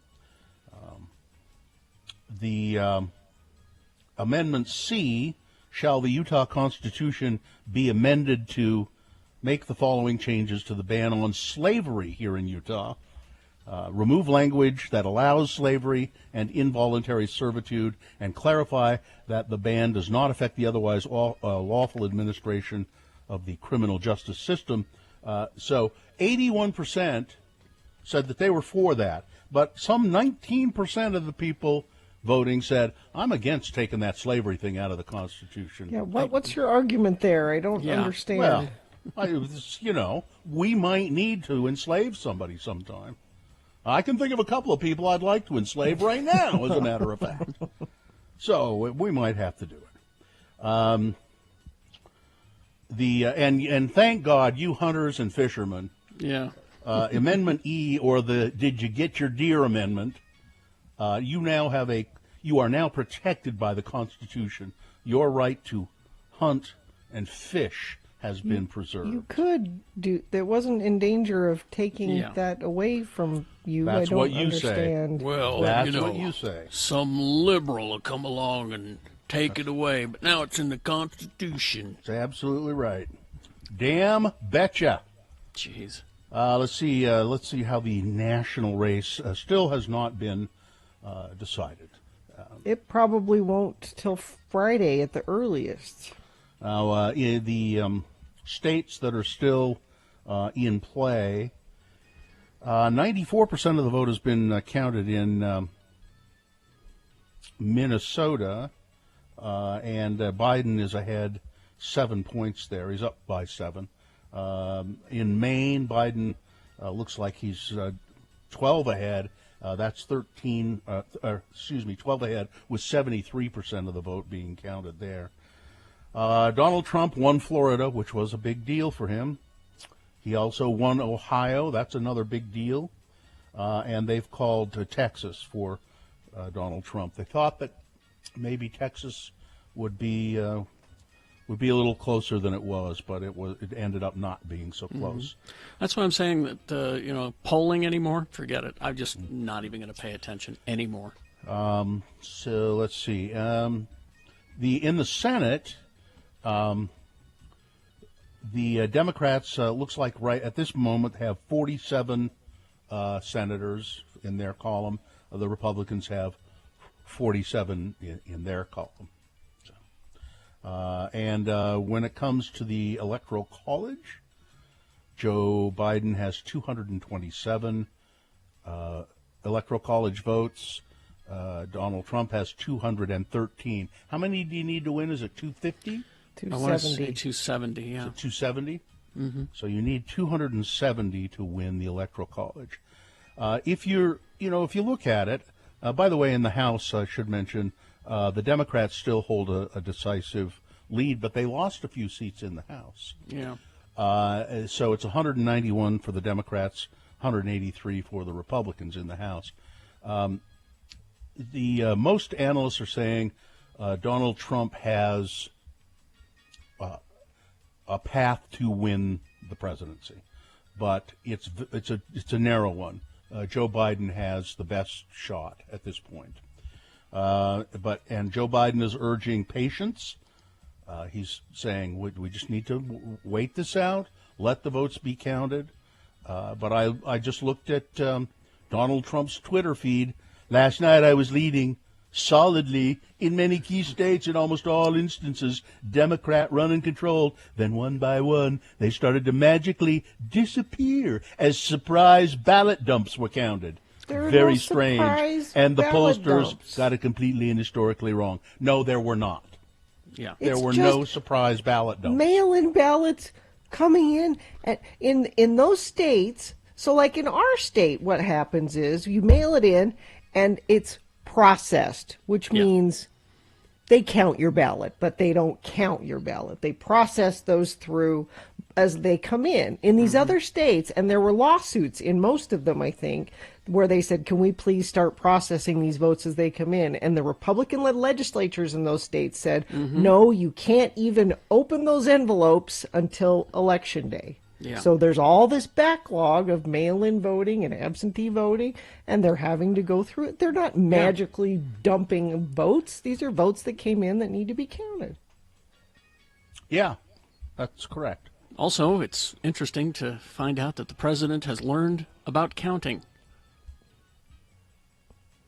Just in general? Yeah. Let's see. I think that nearly. Well, let's do this. We'll do this story. Nearly half of the men surveyed say that they, when they're thinking about dating a young woman and they're going to maybe continue the relationship, one of the things that they find very important to check to see if they want to continue dating is what kind of a credit card their date has. If it's a Discover card, they don't want anything to do with them. According to the survey, which was conducted by dating app Iris on over 1,000 singles from around the United States, about a third of respondents said that they judged their dates based on the kind of credit card they had. Men were much more preoccupied with the credit card than women. 45% of men admitted judging their dates based on their credit card, while only 16% of women said the same. I think that the men they're just thinking, if in case I run into some problems here, my date can bail me out with a good credit card. Yes, sir. Oh, I see. I think that's Or what is it that women get those credit cards where you can put whatever picture you want on there, and they don't like the picture they chose Maybe to put that's it. to put on there? That could be. Have you done that? I have, yeah. Yeah, I didn't. Again, it's like I sort of don't believe in special. I know you also have a personalized license plate. I kind of don't. The credit card I don't do that either. But my wife has. This helps me. Kids on it. This helps me because then if I have a question, Sue can say use the Artie card. Because there's a card with my dog Artie on it, right? So, or use the Ripley card. Sure. It helps me. Yeah. It's a good identifier for you in particular. All right, that's it. All right, sports, weather, traffic. Life's good for the Pittsburgh Steelers. They're 7-0 and the only remaining undefeated team in the NFL. Just defeated two leading AFC playoff contenders, the Titans and the Ravens, and they're on the road in back-to-back weeks. After leading his team with 7 receptions and 67 yards against the Ravens, though, wide receiver Juju Smith-Schuster received a particularly annoying notice from the NFL. Now, you think they're worried about masks and all this stuff. What's his name? Juju Smith-Schuster. Juju Smith-Schuster. Yeah, it's a good name. They fined him $5,000 for what, you ask? Yeah, he what? did not adequately cover his lower legs with socks. His socks were too... I'm wondering, is it sexy to show too much leg? In the $5,000 for a sock violation. Wow. Don't know. Weird. They take their uniform policy very, very seriously. I hope they're going to also take it very seriously when it comes to masks. And the NFL is upping their mask policy. I've been curious watching games where, a handful of people on the sidelines are wearing masks, and most people aren't. They say they're going to up that mask wearing policy. So that's good. Weather, we've got a period of warmth for the next few days. Today, tomorrow, Friday, into Saturday, we're going to have highs in the low 70s, which will be lovely. And then Friday into Saturday, things start to cool off with the chance of rain Saturday and 60 for a high, and then possibility of snow on the valley floors on Sunday with a high only at 40. Medical problem southbound I-215 west, just after 21st South on-ramp. The right lane and shoulder are blocked there. I believe that is the only incident so far right now. We've got a crash eastbound I-80, milepost 135. This is east of East Canyon. That is to the left shoulder. And what do you see? Thanks for friends of the program in Harriman letting me know that earlier accident was all cleared up. Thank you so much for that. If you see anything, you can send it to us, 33986. Injured in an accident, everyone deserves an advocate. Call 801-355-5550 or go to utahodvocates.com. Here's boner candidate number 3. Now, what exactly were you blokes doing in there? 3 men had to be rescued by firefighters after getting stuck in a tumble dryer. 3? 3. Essex County Fire and Rescue Service was called to a derelict laundromat in Bower Hill, Epping, on Friday. Now, this is not a laundromat for derelicts. Okay. It's an abandoned laundromat. And they were, these 3 men, thought to be in their late teens, had apparently crawled into an industrial-sized dryer. 2 were in the dryer, and the third's ankles had become trapped in the door of the dryer as he crawled in to join his compatriots. The men were left in the care of the ambulance service. There were some minor injuries. Fire service watch manager Glenn Jackson said the crews had to help the third man into the tumble dryer before being able to remove the door completely, thereby releasing all 3 of them. We used a range of equipment to free the casualty's ankles and allow him to crawl into the tumble dryer. The team then gave him some pain relief, and we managed to move the door, again using a range of equipment at our disposal so that the men could crawl out of the dryer. There really is no explanation as to just what exactly you blokes were doing in there. That's the big question. Yep. Boner candidate number 3. All right, so let's review the first 2 and vote. Boner candidate number 1, she doesn't even work here. She's a nutcase. Officials in Duchesne County investigating a report of a woman at a polling place turning voters away. Sorry, you can't vote here. Nope, you got to go. See ya, bye. And people going, I guess I can't vote here. Going up against, here's number 2, a spectacularly unsuccessful dine and dash. A woman trying to dine and dash from a restaurant by climbing up into the ceiling in the bathroom, the women's bathroom. And the cops came, and as she was trying to escape, she fell out of the ceiling right in front of the police officers. And boner candidate number 3, now what exactly were you blokes doing in there? All right. It's time to vote. Time to vote for round 2 of your boners. Here we go. You've got to decide of these 3 candidates which one is the worst, which one deserves to go forward to boner fight and possibly become boner of the day.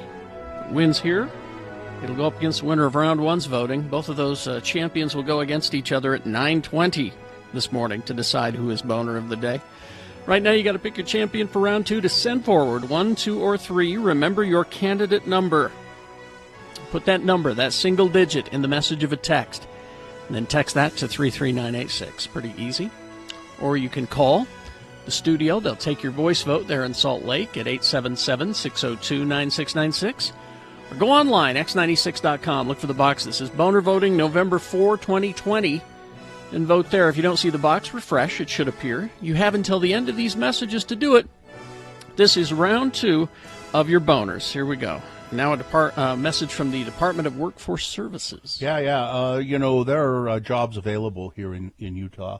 Opportunities for you to get on-the-job training and get paid for it as well. There's even a mobile app that you can download to find and search and apply for jobs right from your phone. So if you go to the website jobs.utah.gov, you'll see the hottest jobs available, some really good paying jobs as well. These jobs have longevity. There are companies that tend to be around for a long time. We're talking about jobs in health services, for instance, laboratory technicians, maintenance and support engineers, things like that. But there are jobs available. So if you've lost your job or just actually thinking about a new career, go to jobs.utah.gov.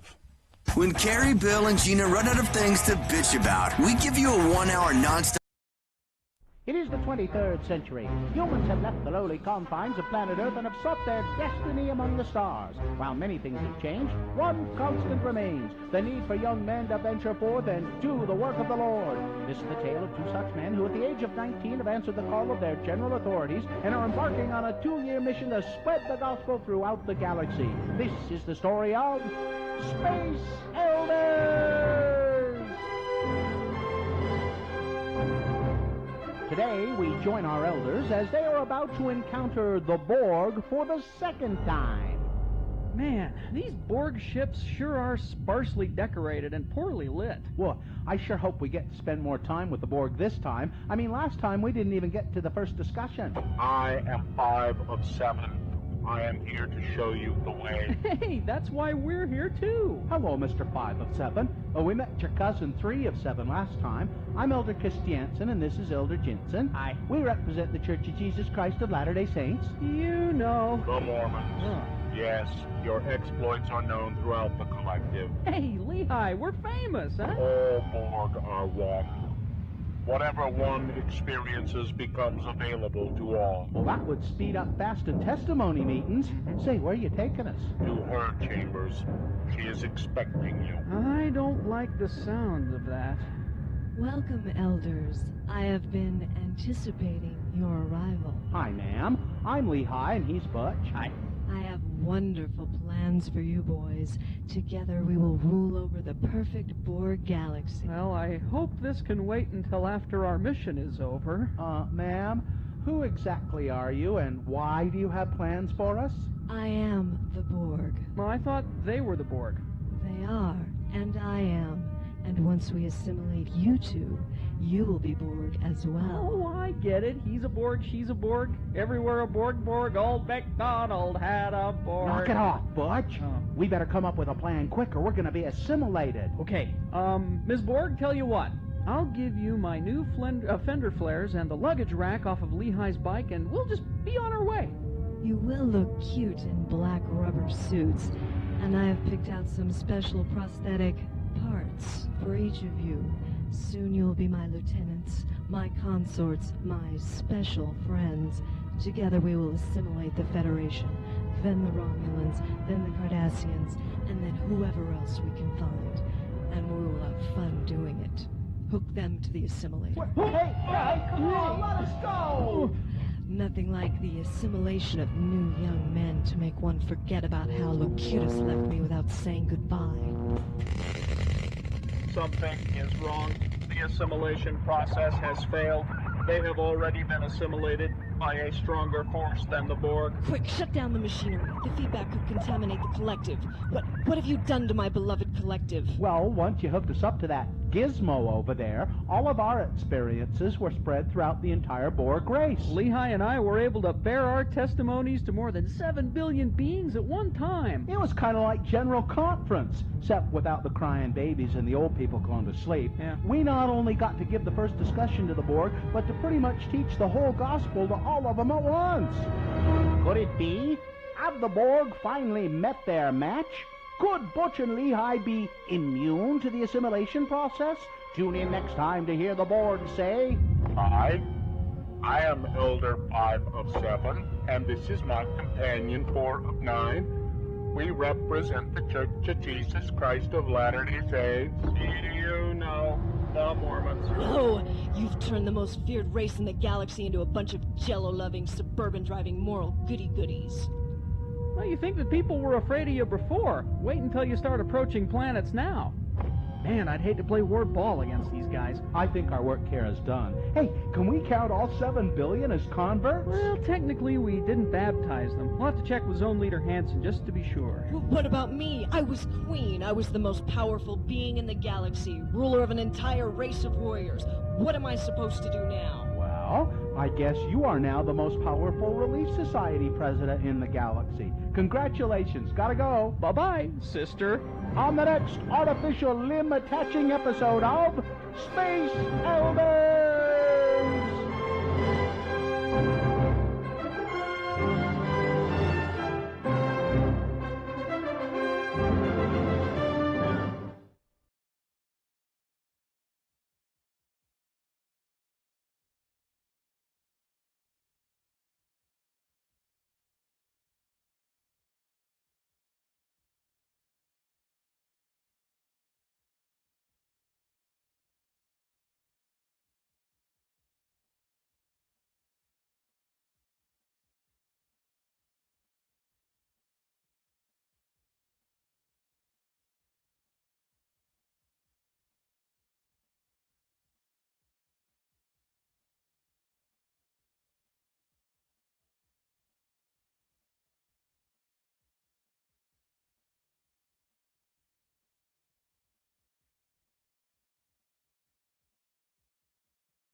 All right, 8:49 right now. Let's award round 2 of your boners. And it's brought to you in part by, that Cobb salad was so good.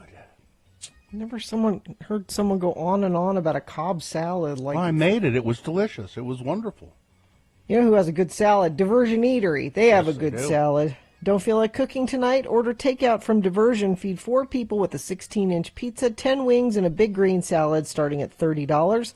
Open daily from 11 to 9. 3rd West, 535 North, diversioneatery.com. Boner candidate number 1 was, she doesn't work here. She's a nutcase. It's some crazy woman, and that's what the people in Duchesne County called her, the election officials there. She was at a polling place telling people they couldn't vote. No, you can't vote here. Sorry. No, get out of here. You can't vote here. To be fair, by Duchesne County standards, she's still, somewhere in the middle. Yeah. Then there's boner candidate number 2, a spectacularly unsuccessful dine and dash. It's a woman caught trying to get out of paying her restaurant bill by sneaking out of the restaurant through the ceiling. She fell out of the ceiling right in front of the police. And boner candidate number 3, now what exactly were you blokes doing in there? 3 men in the United Kingdom got caught they were in a dryer, and they got stuck in a dryer, an industrial dryer. Let's see, Natalie won a gift card, and the winner was boner candidate number 1. She doesn't even work here. She's a nutcase. All right, there's your winner of round 2. Goes forward, might be boner of the day. We'll find out at 9:20. That's when boner fight happens, and you will vote for boner of the day at that time. And Spencer Cox is on the phone. The governor-to-be of the state of Utah, Spencer Cox, who, good morning, soon-to-be governor, I guess. Good morning, lords and ladies. Thanks for letting me listen. You probably are pretty tired. Have you had any sleep at all? No. It was a very, very short night and a long day already. But it's kind of surreal to be at the end. People ask me how it feels. I think it's a little different than people expect. It's maybe like if you stop hitting yourself with a hammer. That's how it feels right now. Yeah. You said one thing that I thought was very good, which is you want to assure people that even though you are a Republican, you're not just a governor for Republicans. You're a governor for all the people of Utah. And I like that sentiment. Well, it's more than just a sentiment. It's something I feel very strongly about, and I think it's part of the problem that we see in our country today, that we've forgotten that the whole purpose of politics is try to convince other people to join your team, not to try to kill the other team or put the other team away. And so for me and for our state, there are just too many people that feel like they don't have a voice, and I want to make sure that they don't feel that way. Obviously, elections have consequences, and it doesn't mean that we can be all things to all people, but what it does mean is that everybody should have a voice, and that we should listen to those voices and then make the best decision we possibly can. Now, you've been on the Utah COVID task force, and now you're going to be in a position to make decisions that you couldn't make in that role. What can we see looking forward that will be different, better, more hopeful as far as our COVID response here in Utah? Well, I wish all of my suggestions had been taken. Not all of them have. Many of them have. But we had a really incredible meeting with Dr. Birx this past weekend. And what I can report, there are 2 things that I think should give hope and optimism to Utah.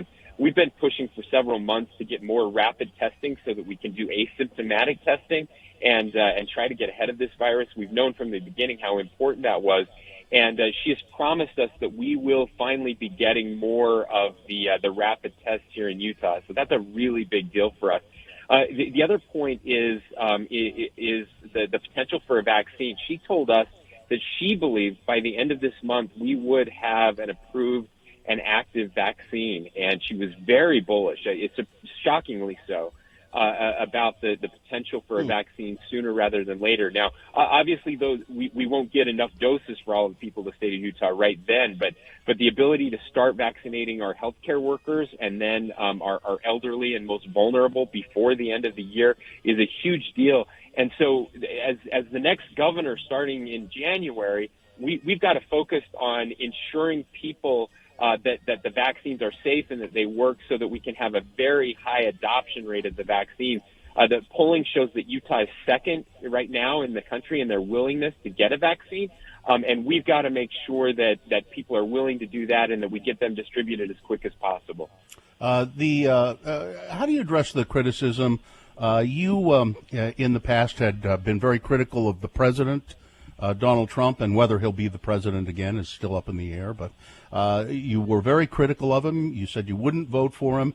You didn't like his tone and the way he handled things. And then you kind of changed on that, and you said you changed your position, and you said you would vote for Trump, even though you didn't like his style of politics. You still supported a lot of things that he has done. Why did you change your opinion on that? Well, there's a couple reasons that I think are important. One, I just realized it didn't help at all. My constant attacking of the president just turned people off, and that's not helpful either. And so what I committed to was trying to do things differently and show that there's a better way, and I think we've been able to do that. I have been very vocal, calling out the election shenanigans that we've been seeing over the past couple of weeks. It's something I'm very concerned about, the undermining of our institutions and undermining the way we count votes. And that's just, it's not only is it not helpful, it's very destructive and deeply concerning. And so that's really important. The other piece of this is that as the candidate, the Republican nominee for governor, I do represent the Republican Party, and even though that was not a choice that I wanted 4 years ago, I thought it was a big mistake for our party. I think we're losing a generation of voters. Ultimately, that was the choice of Republicans, and so it's my duty to support Republican candidates and hope to change our party, and I'm committed to doing that, to change our party in positive ways, and to show our state and hopefully our state can be an example to the nation of a different Republican Party. If you listen to the speech I gave last night after the race was called and after my opponent called and conceded, I think you'll see that it stands in stark contrast to what the National Republican Party stands for over the past few years.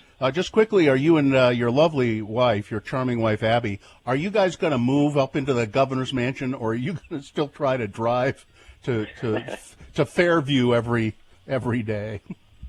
Yeah, no, Bill, after 420,000 miles in 7 years, we just I just can't do it anymore. I'm burnt out. I'm exhausted, and so come January we will be moving to Salt Lake. Much to my daughter's chagrin, she was running an insurgent campaign for John Huntsman. She was not happy about moving off the farm, trying to tell her friends' parents not to vote for me. But ultimately, we needed all of those votes, and she's resigned to the fact that she will be coming to the city. Well, the governor's mansion is a great place. You'll love it there. All right, Spencer Cox. It's not shabby. Yep. Thanks, guys. You. Thank you, and congratulations on your victory. Right. See ya. Thank you very much. Traffic, Gina. I don't have traffic from Fairview to Salt Lake. I'm guessing it's smooth sailing because I have no reports of any incidents, and you haven't sent me in either. So, as always, if you do see something, cows in the road or tractors or free ladders, that kind of thing, you can text it to us, 33986.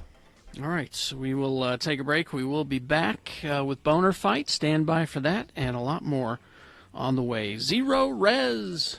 The November we always do food drive for the food bank, and Zero Res is always a big part of that. They're a great part of the community. So what they're offering again this year, what they're doing again this year, is when you call Zero Res to your home to clean your carpets or your tile or your upholstery, they'll do $33 per room And then they'll do a fourth room for free if you just give a non-perishable food donation. So, just a can of food, a couple of cans of food, something like that. And you give it to the technician. He says, you bet, I'll do the fourth room for free. Zero Res will get your carpets clean. Not just your carpets, just your carpets, upholstery, tile. They'll do all that. We're all being harder on our homes during COVID. We're home more, and they are getting dirtier. Get them clean with Zero Res. And they don't use any chemicals or shampoos. It's just water, and it works great. So call them 801-2880 or go look for Zero Res on your Google machine. Let me just throw you a really quick story from New York. We stayed at the Grand Hyatt, which was in near Grand Central Station. It sounds grand. It was very nice. There's the regular Hyatt and then the Grand. The Grand Hyatt. First of all, once again, my big complaint with hotels, no exhaust fan in the bathroom. I hate that. I had an electrician working on my house the other day. You know what they refer to those as? What? The fart fan. Exactly. Oh, nice. Exactly. Is that what you need it for? Said, I forgot to bring you the fart fan. We'll bring that by and put the... And here's why it would have helped on this trip. Okay? So my lovely wife, Sue, who's just a dainty flower, she yelled at me, hey, the shower drain, the bathtub drain is clogged. I can't get it to drain. So, as we're showering, it's like filling up with dirty water. I said, well, let me call down to the front desk and we'll get a maintenance guy up here to drain it. Okay. So after the showers are taken, Sue needs to go in and relieve herself. I didn't think take she a did. dump? Yes, okay. take a dump. All right. And that's my dainty flower, my lovely wife, Sue. Mm-hmm. Man, she stunk up the place. Okay. Because when you travel, it's, you're... Rich food. I'm sure she appreciates a lot of you rich. Well, discussing this. she really bad. And again, there's no fart fan. It was an eye burner. Yeah, it was an eye burner, exactly. Yeah. And again, no fart fan. So what happens is that she's still in there finishing up, and maintenance guy at the door. Right? Oh no, it's so embarrassing. It's so embarrassing. That's so embarrassing. So I said, yeah, there's a clogged. I opened the door, clogged drain in the tub, and he tries to move toward me like I'm going to go in. I said, no. So, she's in there. You really don't want to go in there. I said, Just she's say, in can there. you come back and... Well, I'd already put him off a half hour so we could shower. Why don't you sit down and have a drink? I should have done that. Yeah. I should have done that because we had some nice vodka in the room. Would you care for something from the mini bar? So it's on me. So then Sue comes out. He goes in, and I hear... Ah! It went like this. Oh. That Krusty the Clown kind of... And he's in there working, and then I hear, it's all yours, and the front door slam. He's out. He didn't bother to say, here's what happened, or anything. It's all yours, out the door. That would be a horrible job. He's got to do that all day. Well, at least you didn't hear, I'm blind! That's what I thought I might hear. Because I'll be honest with you, man. Okay. Oh, all right. It was awful. Yeah. I'm sure she appreciates this conversation. Did you clear that story with her? Honestly? Guess I should have. Yeah. You didn't? You didn't? See, if I were going to tell a story like that about my wife... You'd clear it? I would. Mm-hmm. I would say, do you mind if... And I just wouldn't. And my guess is she would say, I'd rather you didn't. And then I wouldn't. But did you get texted? Yeah. Are you in trouble? Once again, I'm jealous? Huh? How am I jealous? It did not smell that bad, and he made no sigh. Hon, you didn't hear the sigh. I'm sorry. You didn't hear the sigh. It was audible. Maybe that was just he was letting all of his breath out so that he could hold it for the entire That's time. what it was. Or he was bending over to the tub. Yeah. You know how you do. Yeah. All right. I'm sure that's what it was. I'm dead.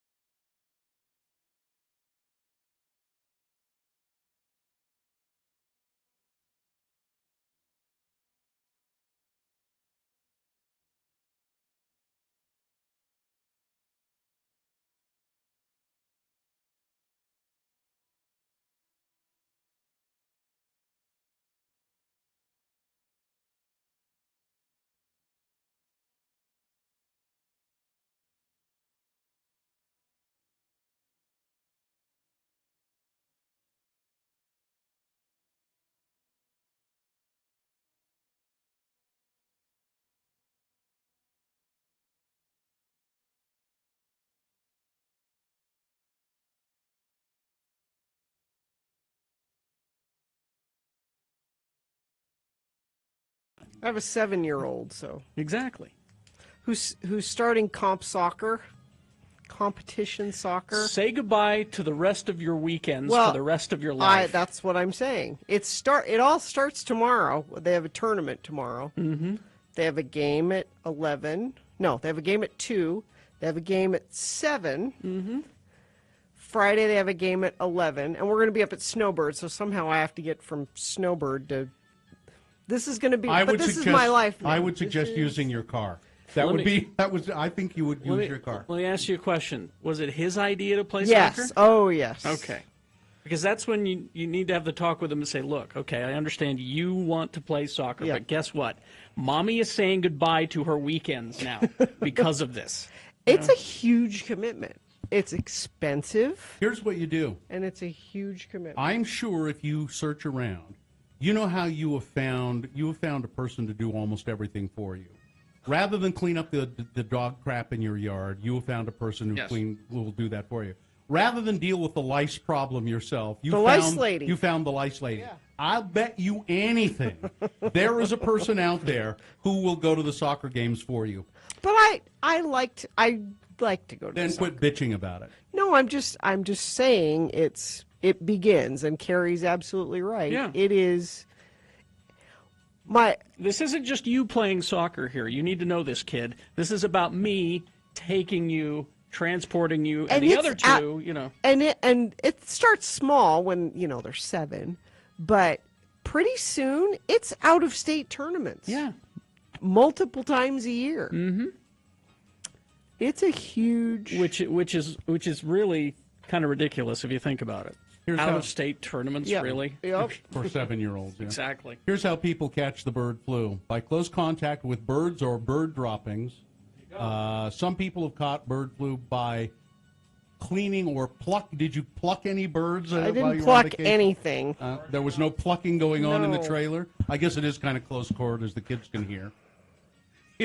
There's no plucking in the trailer. Mom, what are you doing? I'm plucking a chicken. Your dad and I are plucking a chicken. Keep plucking that chicken. Is that what they said? Yeah, Keep plucking that chicken. It is also possible that some people were infected after swimming or bathing in water contaminated with the droppings of infected birds, and some.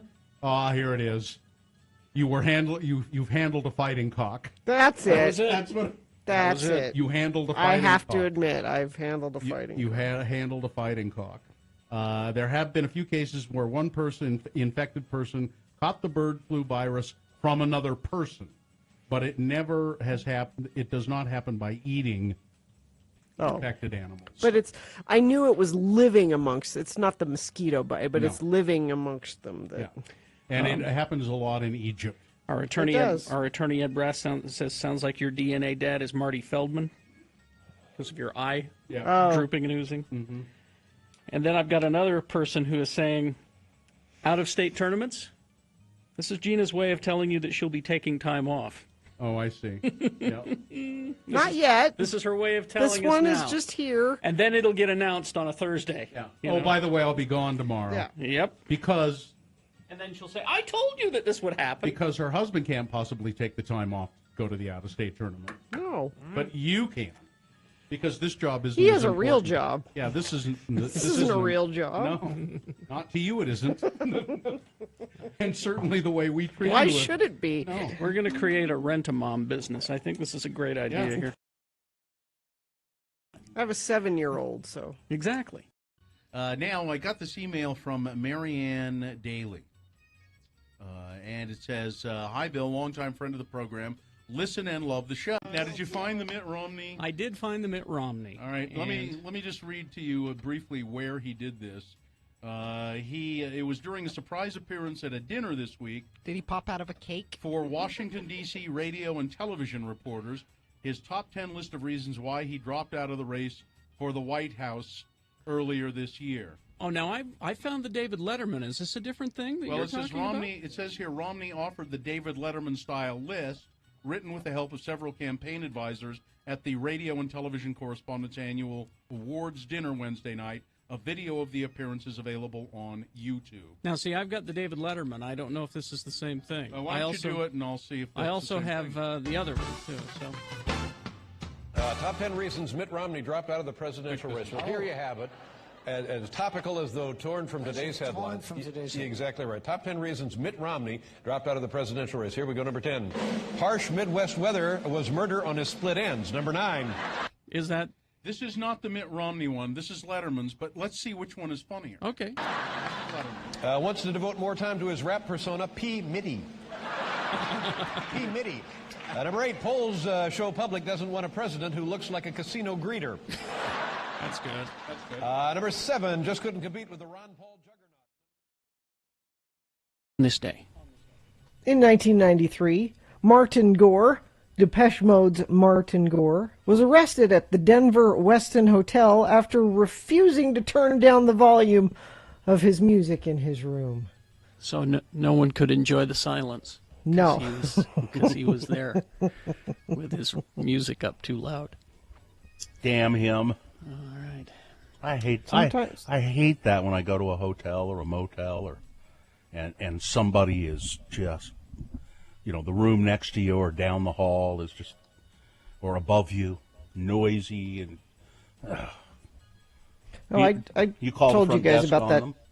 that time we were in Vegas at the Venetian. Nice hotel. Mm-hmm. You think people are well behaved? No, sometimes they're the worst at the nice hotels, and we had to call the hotel on a party next door, and we heard fighting, like banging into furniture and glass shattering, and it's kind of nerve-wracking. That happened once at the Cliff Lodge. We were staying up there at Snowbird, and there was some fight in the hall, and it turns out it was a bunch of kids who had rented a room, gotten a room there, and they were having this drunken party. And then there was a fight in the hall, and some kid put his fist through the wall, and it was just geez. Lord. Or I was staying in a motel once in Vernal. We'd taken the kids up there to see the dinosaur monument and all of that, and we stayed overnight. And there was so we were on the ground floor of this motel, and there was this big fight on the second level out on the balcony, and all of a sudden this guy comes flying off and lands in a heap on the sidewalk in front of my room and in front of our room. This guy's all bloody and beat up, and it's Vernal though. Yeah, right? It was a bunch of cowboys they were just having a good time, that's all. Enjoy the silence. All right, we'll take a break. We'll be back. Boner fights right after these.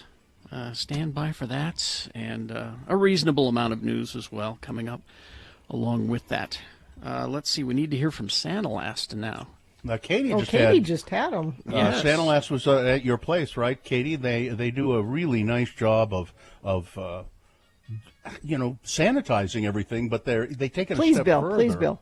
No, it's Sandalast. It's really cool though, and it smells great afterwards, and then everything is clean for the next 28 days. You can automatically reduce the transmission of illness in your home or business by getting Sanilasted monthly. Most current sanitization methods only kill germs once they've already been spread, but Sanilast will stay on surfaces, and if them nasty little germs come along, they'll just die if they get on the surfaces in your home. So go beyond sanitization, get Sanilasted. For more information or to get a free quote, go to Sanilast.com.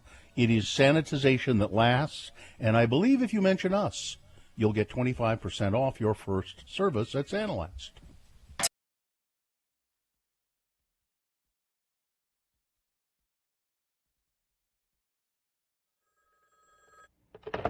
Yellow, X96.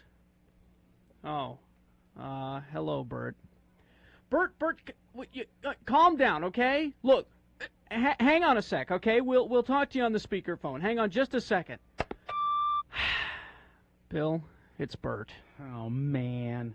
Bert, again? That's the third time this week. Come on now. The guy's going through some real tough stuff right now. We may be the only friends he has left. Well, why can't he call and cry to Dom? Dom DeLuise has deserted him, too. I mean, look, let's talk to him. I mean, he's really hurting. Oh, all right. Put him on the speakerphone. Okay. Hi, Bert. It's Terry and Bill. Hi. How are you? I'm fine. Bet you're real excited about that Cop and a Half movie finally coming out, Bert. Bill, Cop and a Half has been out for a year, and it was a stiff. Bert, I saw that movie. It was great. I bought my own copy. You were great. That kid sucked. Yeah, sorry, Bert. Thank you. Well, hey, how's Lonnie doing? Bill, Lonnie dumped him some time ago. Don't listen to him. She's a lying bitch, Bert. You're better off without her. And she looks like hell. Yeah, she looks like a mortician does her makeup. Yeah, she looks awful, Bert. Not like you. You look great these days. Yeah. Saw you on Evening Shade the other night, Bert. Hey, you doing something different to your hair? Jesus, his hair fell out years ago. Nobody can tell, Bert. It looks great, very natural. Oh, yeah, it's very nice. You must be paying big money for those rugs. Oh, listen, Bert, I'm real sorry. I mean, you call us up so that we can cheer you up, and, well, I just don't think we're doing a very good job. No. Bert, is there another old friend that you can call? I know, Bert. You ought to call Dinah. What's Dinah Shore doing? Way to go, Einstein. Dinah Shore has been dead for months. Oh. Well, how about we have him call Sally Field? Is she still alive? You idiot.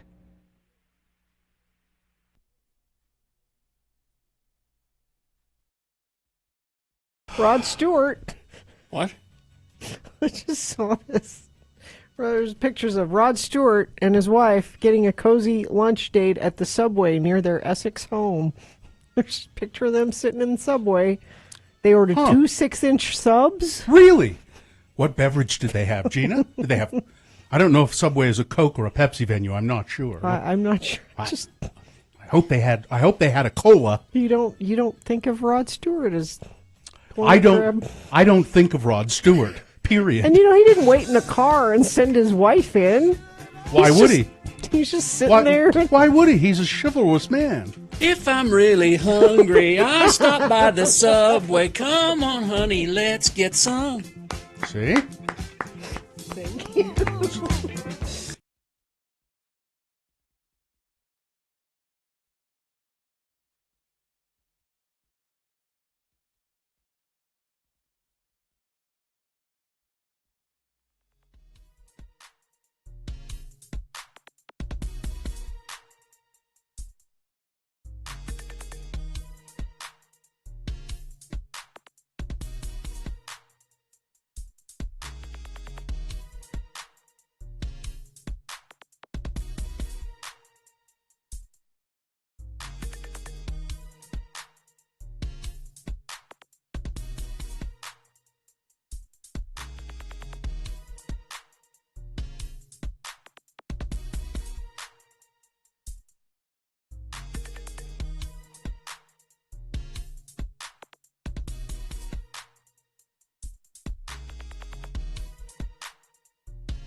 Okay, we do have a boner fight coming up in just a few moments, but before that, a reasonable amount bordering on a big boy news, as a matter of fact. We'll have that for you, the boner fight, here in about 7 or 8 minutes. So, news brought to you by Every day at Subway restaurants, you get a different 6-inch sub of the day on your choice of bread with any veggies you want for a great low price. At participating restaurants, extras additional plus tax, no additional discounts or coupons. Well, apparently Green Day has been putting out new music. and exciting. Dogs are very excited Wow. about that. Here's Green Day. Woo, Billy Joe! But they've been putting out new music under a different name. The band is the name of The Network. The band, which is certainly not the members of Green Day wearing masks and playing new wave music, just dropped a new song blasting President Trump's daughter Ivanka, titled "Ivanka is a Nazi." Wow. Wow. That's apparently says here. Okay, it says here. So here's the way it's written. You can listen to the song and watch its accompanying video, which stars the band members who, we must stress, do not also play in the band Green Day, playing the electronic tinge tune streaming now on YouTube. To set the bit aside for a second, the network, of course, does feature the members of Green Day. When the group released their debut album Money Money in 2020 and 2003, the members dramatically denied any relation to Green Day and would even bash Green Day in press statements, but eventually the bass player, Mike Dirnt, confirmed that, the network is a side project for the band Green Day. Mm-hmm. And because of explicit lyrics, I can't play any of it for you. Enjoy it on your own time. Enjoy it, yeah. I hope you do. I haven't listened to it yet, but I'll give it a listen. So let's look here and see. Let's look at the big board, shall we? And see what's going on with the presidential election. Here on the front page of the New York Times, I think these are updated in real time. The presidential race is on a razor's edge, with key states still counting. Arizona, Georgia, some Midwest blue states. It looks as though Biden is still leading in Michigan. He's leading in Arizona, in Nevada, in Wisconsin, and these are key states for him. If he wins those states, it is likely that he will be the next president. The Electoral College, you need 270, is it? Mm-hmm. So Biden has 227 electors, and Donald Trump has 213 electors. Which is amusing because Donald Trump has declared victory. So even if we did what Donald Trump wanted to do, which is stop counting ballots right now, Joe Biden would still be the winner. It's not like No, this is what he preferred to have happen, because he could call into question the elections because they're starting to trickle in now. It's fake voting, and then he can take it to court. That's what he wants to do. I think these are all last-ditch efforts, and we'll see what happens. But the Senate is still the Democrats don't have enough clout in the Senate at this point. And that's the thing, is that, the past 4 years we haven't been able to get anything done. Congress has been in control of the Democrats, and they keep sending stuff to Mitch McConnell, and he keeps shooting it down. And that's going to continue to happen. Joe Biden started the election night with many paths to 270 electoral votes. By this morning, President Trump had won Florida, Ohio, and Texas, and was within striking distance of winning North Carolina.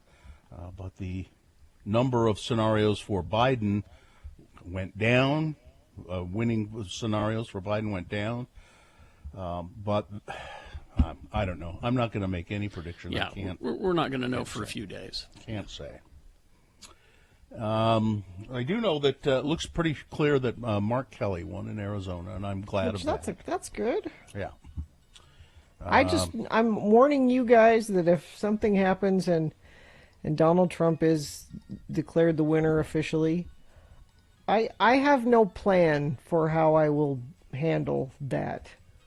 I realized this last night that this could happen, and I don't know how I will be. I've been barely holding on for 4 years. I don't know if I can do. I can help you with that. I can help you with that Please. because I saw someone talk about this this morning. I said, everybody has a plan until they're punched in the face. Right now you've been punched in the face. Take a second and remember the plan. Okay. Okay. My plan is already in effect. I just don't care anymore. You do care. That's a damn lie, Bill Allred. No, it's You not. care a lot. No. You get what you get what you deserve. I don't deserve this. None of us do. At a time in the 1960s, when Democrats ruled the now reliably red state of Utah, there was a time they did. Yeah, I know. Lyndon Johnson was president, Calvin Rampton was governor, and the Democrats held the majority of the Utah Senate. Democrat Oscar W. McConkie Jr. enjoyed a key role in bridging the party and his church, the Church of Jesus Christ of Latter-day Saints. McConkie was a titan in the community from a prominent family. His older brother, Bruce R. McConkie, was an influential Latter-day Saint apostle and author of Mormon doctrine. His father, Oscar Sr., was a state district court judge and Democratic candidate for governor. And I only bring all of this up because McConkie Jr., Oscar McConkie Jr., died Monday at the age of 94 of COVID-19 complications. He was a very powerful man, a faithful member of the Church of Jesus Christ of Latter-day Saints, and a Democrat. It's possible. It is possible. He was a Democrat. And if there were a heaven, he would go there. Let's see. Time for one more story. Yeah, if you got have a chance, look this up. There were some people kayaking near a California beach, and they were whale watching. And all of a sudden, this whale decides to breach, which means jump up out of the water, and it looks as though the whale is eating them. The two whale watchers got more than the full experience. Their kayak was capsized by a breaching humpback whale. The astonishing footage of the incident was taken by several witnesses. The kayak flies up into the air as the whale breaches the surface with his mouth wide open. Julie McSorley and her friend Liz Cottrell of San Luis Obispo were kayaking off the coast. They said, "We thought we were dead." I thought, "Oh no, that whale is getting too close," said Ms. McSorley. Then all of a sudden, I was lifted up into the air, and then I was in the water. She said, "I'm thinking to myself, I'm going to push like I got to push a whale out of the way." It was the weirdest thought. I'm thinking, I'm dead. And then I thought, oh, man, he's going to land on me. The next thing I know, I'm underwater. Both of them survived. Both of them were relatively unharmed. But it's an amazing piece of video if you get a chance to watch it. Will you tweet that out? I want to see it. I will. It's pretty wild to look at. Yeah. All right, that's it. All right, weather, Gina? Or? Yeah, so we've got a few days of nice, sunny, warm weather today, tomorrow, Friday, and then Friday night it starts to Saturday. We will be cooler with a 50% chance of rain, only 60 degrees Saturday, and Saturday night into Sunday, a big cool down and chance of snow high around 40. Okay. It's Boner Fight. What? I just tweeted that at RFH Bill, the whale stuff. With Radio from Hell on X96. So the winner from round one going up against the winner from round two. Back in the 7 o'clock hour, the winner was... This is not the sort of behavior we expect from our first-class passengers. Passengers thrown off of a flight after a woman hides under the seat of someone in first class. They were both trying to do some weird video or something, as it turns out. But they caused such a disturbance on the plane, both of them had to be removed. That's going up against number two. She doesn't work here. She's a nutcase.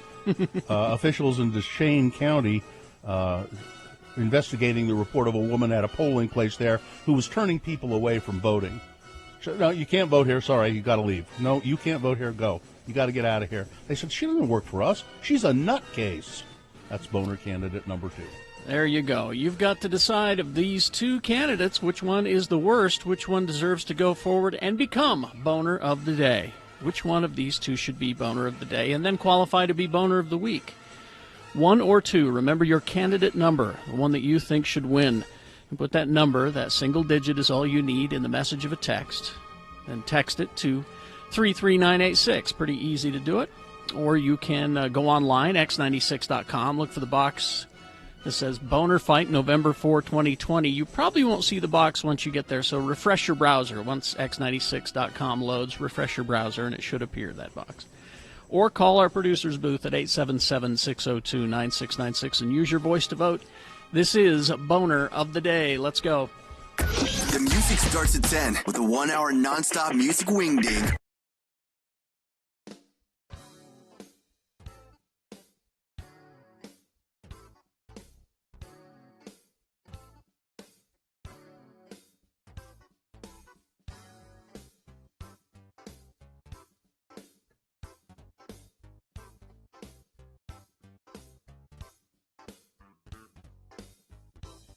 Now, I have a little bit of advice for people for St. Patrick's Day. Okay. I saw this online today, and it says these are clever things that you can do. I bet they're not.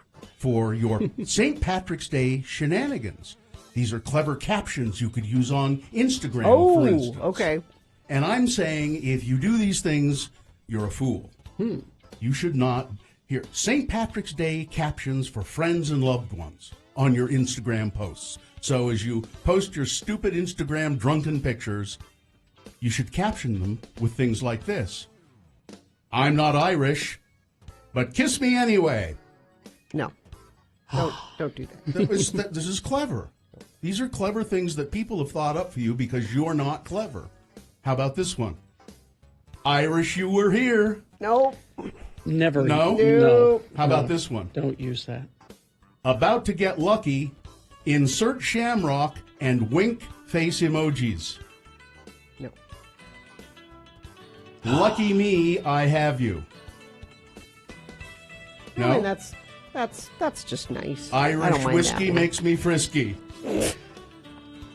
I do like Irish whiskey. Oh, yeah. How about funny St. Patrick's Day captions for eating, drinking, and being Irish? The leprechaun made me do it. Take a picture, it'll last longer. Picture like as in picture of beer. No, Okay. boo. That is bad. The patty don't start till I walk in. That was kind of funny. It is.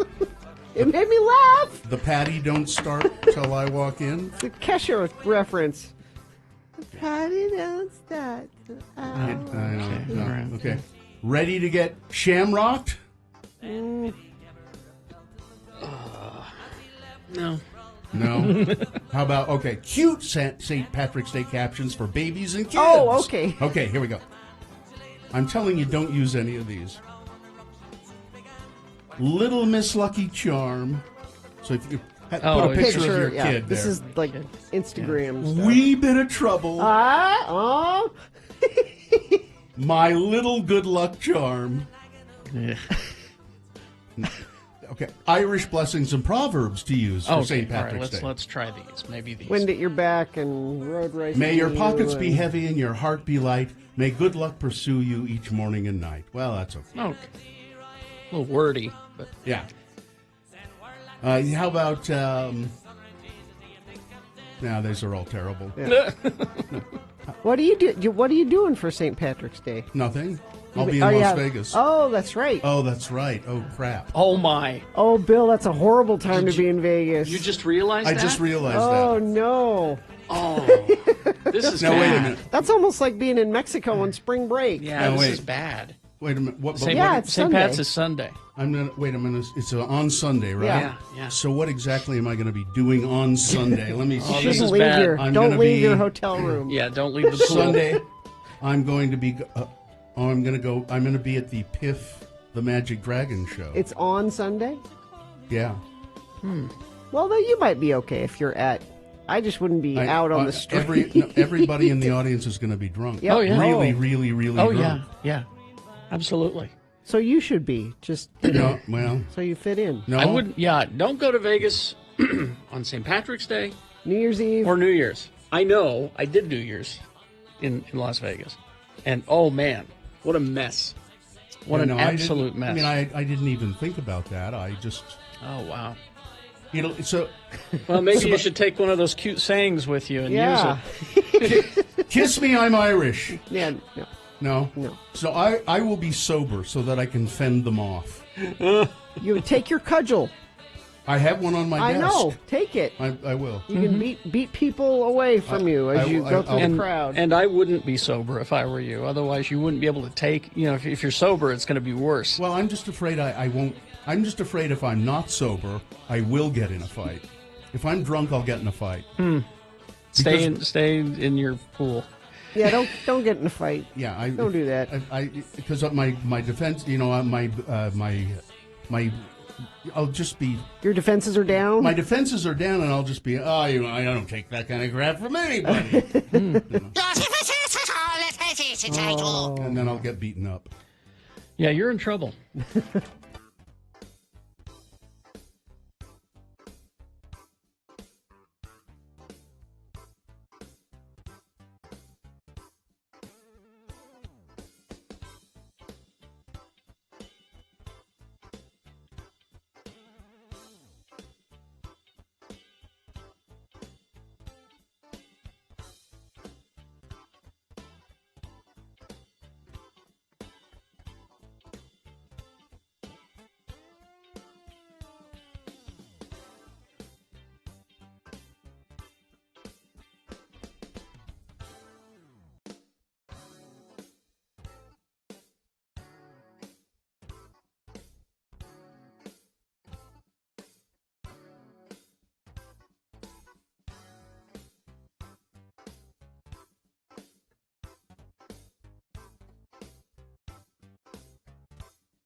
I know you don't like me going on and on about it, Gina, but this fabulous Well, what'd you do Cobb to it? salad. What made it so fabulous? I grilled some chicken, and cubed it.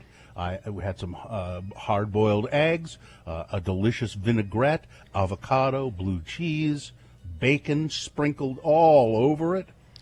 How many Cobbs? How many Cobbs in that? Carrie, there are no Cobbs in it. I believe that's named after. I think it's a guy who invented it. I think it's important to Lee use J. every. Cobb, the actor. I think it's important to use every part of the corn. No, it was named after Lee J. Cobb, the actor. Oh, okay, all right. And Diversion Eatery. Don't feel like cooking tonight? Order takeout from Diversion. Feed 4 people with a 16-inch pizza, 10 wings, and a big green salad. Starting at $30. Open daily from 11 to 9. 3rd West, 535 North, diversioneatery.com. No, wait. My wife tells me we didn't have a Cobb salad. It was a knob salad, which is an entirely different. How many thing. knobs? Go ahead. So we had boner candidate number 1. This is not the sort of behavior we expect from our first-class passengers. A disturbance on a plane. Didn't win. So I'm not going to go into the details. Oh, really? What did win was handily was boner candidate number 2. She doesn't work here. She's a nut job. Crazy Duchesne. And I was going to say, we're measuring by Duchesne County standards, so measure carefully. That's your boner of the day for today, November 4. Qualified now to be boner of the week. Dave the Flower Guy will decide that on Friday at about this time. All right, so let's... No, wait. Huh? Wait, I'm told it was a Cobb salad. It was named after the baseball player Ty Cobb. So it was a Cobb salad. Let's So go to is Rich. there? Yeah, Rich is on the phone. Lakin, right? Hi, Rich. Hey, good morning. How are you? I'm doing pretty good. Rich is in charge of the immunization program or immunology program. How do you say it, Rich? What is your official title? Immunization director at the Utah Department of Health. So I know you wanted to talk about flu shots specifically. Is that right? Yeah. Yeah, let's talk a little bit about flu shots. Okay, I've already had mine, but I got mine. Me let's talk about it. Go. What do you want people most to know about flu shots? Yeah, well, let's kind of put it in a season perspective when we look at this and think that we've got COVID-19 obviously spreading, and that's a respiratory illness, and flu season's coming up on us rather rapidly, and that's also a respiratory illness. So there's a little bit of uncertainty about what's going to happen as winter comes, but getting a flu vaccine is going to be really more important than ever for protecting our own health and also those around us.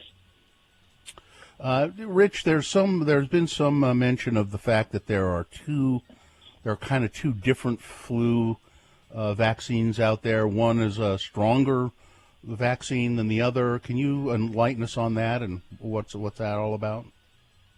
Yeah, so all the vaccines that are out there are basically for age groups. The one that you're talking about for that is a little bit stronger. That's for those that are over the older population, over the age of 65. And the reason being is it's a high dose because their immune systems are not going to respond as that of a 20 or a 30-year-old. And so they get a little bit higher dose, and so that their immune system can wrap up and build up an immunity naturally.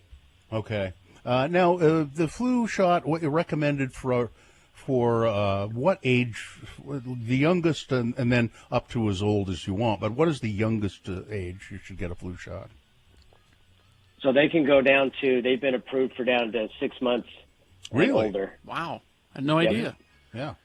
It used to be that it was only, I think, adolescence, I think, is when you started getting flu shots. Does the flu mist, is that still a thing at all? Yeah, actually, it's flu mist is back a lot. That's actually for kids, they kind of like the flu mist because it's not a shot. And what it is just it looks like a syringe, and it just kind of mists a small amount of the flu virus up into the nostrils, and your body naturally responds to it and builds immunity to it. So a pretty good option if you're afraid of needles. Does that work for adults as well? I mean, if you were an adult, if you wanted to get because you're a baby. You're a big not baby, what, Bill. I'm not, Gina, I'm not asking for myself. I'm asking for Kerry because I know he's a baby. Yeah, it would. Yeah, okay, good. So where do people get their flu shots, Rich Lakin? So they can go to everybody's pretty much ordered, and I haven't heard anything that there's a supply issue. So they can go to their private physician. They can go to their pharmacy. They can, you'll probably see around that there's actually mass flu clinics that are going on often around the state. And so, any of those places is a great place to get your flu shot. They're the closest place to me. They're doing like drive-up flu shots. You don't even get out of your car? Nope. Oh, nice. Yeah, you just drive up and they'll give you a flu shot. I am all about remaining seated, as we all know. So, and usually they're all covered by insurance, right? I mean, do you have to pay for it? I don't recall ever paying for a flu shot. I just think my insurance has always covered it. Yeah, so a lot of them, when they say free, that means that they would just bill your insurance, or they just charge you a small fee. Last year, I haven't heard of anything new this year about, like, if you go to Target or something, they used to give you a $5 gift card if you went there. I don't know if that's the case this year, but some places will give incentives to get the flu shot, and so most of the time it's free because they'll just bill your insurance. Now, if you don't have insurance, if you're worried about that, or if it's just going to be a problem, is there a place where you can get a really free flu shot? Yeah, so at the state we have a program called Vaccine for Children, and this is 19 and under. So this is specifically for those who do not have insurance, American Indian, Alaska Native, and they can then go to like their local health department. They can go to their community health center, and they can receive, or they can go to their private physician, and they can be, if they can't afford it, then they just tell them, and then they can get the vaccine for free. Okay. Rich Lakin, thank you very much. If people want to go to a website for more information, what can they do? Well, there's lots of websites out there. They can go to immunize.utah.gov, and that's our immunization webpage. All right. Thanks very much. We'll talk to you again. Okay, thank you. Bye. Bye-bye. Well, let's see. Kerry has had to leave early again because Not of his equipment fault. issues. He doesn't have anywhere to be. This is sports station borrowing equipment, so we'll wrap things up. Kerry ought to take this time and go get yet another flu shot. Why don't you go get in the other just go get another flu shot. I told you that that shot that I got for oh, you're back? No, for I don't know what allergies, I guess it is. It's 2 shots. You have to get one in each arm, which I think is weird. Do they come at? Do you have 2 nurses coming at you at the same time? No, No? I'd like that. I'd like to be the meat of a nurse sandwich, but no. All right. And on that note, we'll take a break and then come back and say goodbye. Reasons why wearing a mask is fun. Number 1. Back in the day, we had these mascot animals living at our studio up in Ogden.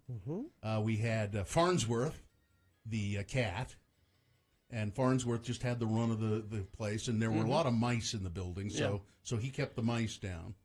And Farnsworth was he was really a great cat for the most part. He was almost jet black. Had a broken tail. Yeah. Oh, that's right. He had a crooked tail. Yep. And Farnsworth went missing once around Halloween. And very nervous. And our owner was certain that the Satanists had got him. Well, sure. You know what? The Satanists have got him. We got to make sure next year we keep him in if we find him. He did turn up, but he was fine. And then I don't know whatever happened to Farnsworth. I think he finally just they don't went live off. forever. Yeah, I think he just finally went off somewhere. And I think once the sale happened, I think Tom took Farnsworth home. Oh, did he? Oh, yeah. Maybe you're right. Because I know that the a-hole from El Paso didn't want the cat around. No. So, it works better alliteratively if we can really say the word. Yeah, I know. From El Paso. But, the nation is 9 years old, so I can't. Yeah. So just say that to yourself in your head. It sounds Oh, better. I did. It's there. But anyway, back to this little horse. And then, so the other animal we had was a burro. For some reason, we thought it would be a good idea to adopt a burro from the Grand Canyon. And those wild burro, and the BLM had these programs where you could adopt a burro. And so we went and we adopted this little burro, and we named him Buster, and he was the KJQ burro. No, that's not the right picture. No. They don't know what a burro. They assume that I'm talking about animals. That's an animal picture. That's for later on. Different animal. Yeah. Did you have a picture accompanying the story? No, I did not. So anyway, we adopted this burro, Buster, and he was a donkey. And it is true what they say about donkeys. They're stubborn. They're the worst. Yeah. And he was we thought it would be fun to take him around to events. Well, it wasn't. No. Because he was stubborn. We had a horse trailer that the owner of the property had that we could use. But to try and get him into the horse trailer was just almost impossible. Because he didn't want to go. Of course. And you could pull on him, and he would dig himself in, and he just would. But so one year we're having this parade. I think it was the Thanksgiving Day parade. It was the Christmas parade on the day after Thanksgiving in Ogden. I think they still do it, and that's when Santa comes right after Thanksgiving, and they have this little parade. Anyway, so we're going to take Buster and have him be in the parade, or maybe it was the 24th of July parade. I don't remember. Yeah, it was the 24th of July parade, so we finally get Buster in the trailer, and we take him up to Washington Boulevard, which wasn't very far, and we park the trailer, and we open the back door of the trailer, and Buster, the burro, is like almost upside down with his feet sticking in the air. Now, we didn't know anything about it, like he wasn't tied in properly or something. And so he's upside down, all 4 legs sticking in the air, and I go, Tom goes, "Oh my God, he's dead! He's dead!" And he did. He looked like he was dead. His eyes were glazed over. His tongue was hanging out. Well, there was this cowboy who was there, because he was going to ride his horses in the parade, Mhm. and he came, "What's going on there?" And our burro is dead. And the cowboy looks in there and he goes, "Oh hell, he ain't dead!" And he grabbed that burro and just dragged him out of the trailer. And Buster kind of staggered to his feet. He's fine. He's fine. He ain't Walk dead. it off. Cowboy up. I mean, and we, you know, I mean, it was just like he said, when you take him home, you got to tie him in there so he doesn't fall down. Oh, Because they're dumb. Well, and you know, we thought he could just stand there and balance. No. No. So that He could have been hurt bad. yeah, he could have. Yeah, I mean, he did look dead. I mean, I think his tongue was hanging out, and if he'd stayed like that, he probably would have died. But the cowboy, oh hell, he ain't dead. And then so we walked him in the parade. In Wisconsin have said we've counted every single vote. We're done, and Joe Biden has won the state of Wisconsin by 20,000 some odd votes. And that's 10 more electoral votes Is that for 10? Biden. Mhm. That's 10, so that means that Biden has 237. We're trying to get to confirmed. 270. So that would mean he needs a little less than 40. Somewhere around in there. Well, Is and that the story we've been neglecting all day? What? No. What? I just all day. Yeah. It's a birthday actually. It's not a story. It's a all day we have failed to wish national treasure. All right. Matthew McConaughey's birthday. I listened to an interview with Matthew McConaughey. He's so full of crap, it's astonishing. He has things to say. You should listen. He talks like they're very important things. Yes. And then if you sit there and you listen to him and think about it, you go, what? He talks about them like they're really important. And they're not. You're not listening. Yeah. Oh, yes, I am. All right. I'll tell you, I saw my parents. I saw them getting fights. I saw them fighting on the floor. There was a mix of blood and tomato sauce there. See? That's blood important. and tomato sauce. that all what he everywhere. The interview, I think it was Mark Maron goes, now what? There's blood and tomato sauce or ketchup, you know. They were fighting, rolling around on the floor. It's how they express their love. So What? he has a book out. That's Yes, he probably does. why. Yeah. He was on Mark Maron. Okay, And I've got some. Okay, go ahead. Finish. I'm sorry. I didn't mean to cut you Oh off. no, it's just part of it's about his mom, Who's and- still with him, lives Yep. with him. that she's been Mm-hmm. quarantining with him and his family, but they were on the outs for a while That's right. because she did the celebrity parent thing where she doesn't realize boundaries, and she was giving like reporters tours of Matthew's childhood bedroom and stuff. He's like, "Mom, stop." This is Don't not do what I that. want. I don't want this to be happening. And then she's doing it. I said, Mom, you can't do that. You know, if you sit and you really think about it, you become one with the universe. Yes. That's It's a what flat you do. circle. So It's what the you're flat sitting there, and then you think about it, and then it'll happen. Yes. What? Makes sense. I have a podcast for you to listen to. Gina, you Okay. should listen to this. Everyone should listen to this. Okay. Where did I stumble across this? I don't know. It's called Whatever Happened to the Pizza at McDonald's. This is hilarious. It's a whole podcast about No, that? well, it is. It's dozens of episodes about it. It's like, but you'll just have to listen to it. I Okay. don't want to describe it, but it's hilarious. The first episode, which was recorded 2 or 3 years ago, I think, is only like 2 minutes long. And the episodes are pretty short, although some of them are now getting longer. But you will start listening, and you'll go, I've got to keep listening to this. But it's a guy, I don't know, can't remember his name, but he's just wondering what they used to have pizza. They had pizza for a while I at don't remember McDonald's. that. Well, he'll talk about that. But whatever happened to the pizza at McDonald's? Find that podcast. Listen to it. I listened to about 10 episodes yesterday. Listen to 10 episodes? Yeah, but I mean they're That was maybe 30 minutes of okay. time. They're short. Brian Thompson is the guy's name. He's a journalist, it says. Is it just him? Yeah, well, yes, but he calls various McDonald's and corporate offices, and it's hilarious. So let me just give you a little. He starts off by claiming that this podcast is part of the Panoply Network, which is a podcast network. Well, it's not. No. No, but he keeps saying, I'm part of the Panoply Network. Oh. And he does like fake commercials for Foursquare and MailChimp? It's stuff like that. And then he's, I've received a letter from the Panoply Network telling me that I'll have to stop saying. It's just great. Did you start listening to it because of this New York Times article about it? That must be where I saw it, yeah. Yeah. It's hilarious. I thought, well, that sounds interesting. It's better than interesting. It's great. So just look for wherever you get podcasts. It's the name of the podcast, and start with number 1. Here, Whatever I'll just happened. read you the first paragraph of this New York Times article.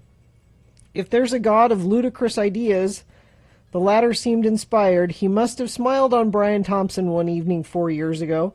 A comedy writer living in Los Angeles, Mr. Thompson has been binging on true crime podcasts when he decided to create a show that would plumb the stupidest, least consequential mystery he could imagine. And for reasons he can't fully explain, he came up with Whatever Happened to Pizza at McDonald's. And he has this great delivery style of just, I decided I'd try to find out what happened to the pizza at McDonald's.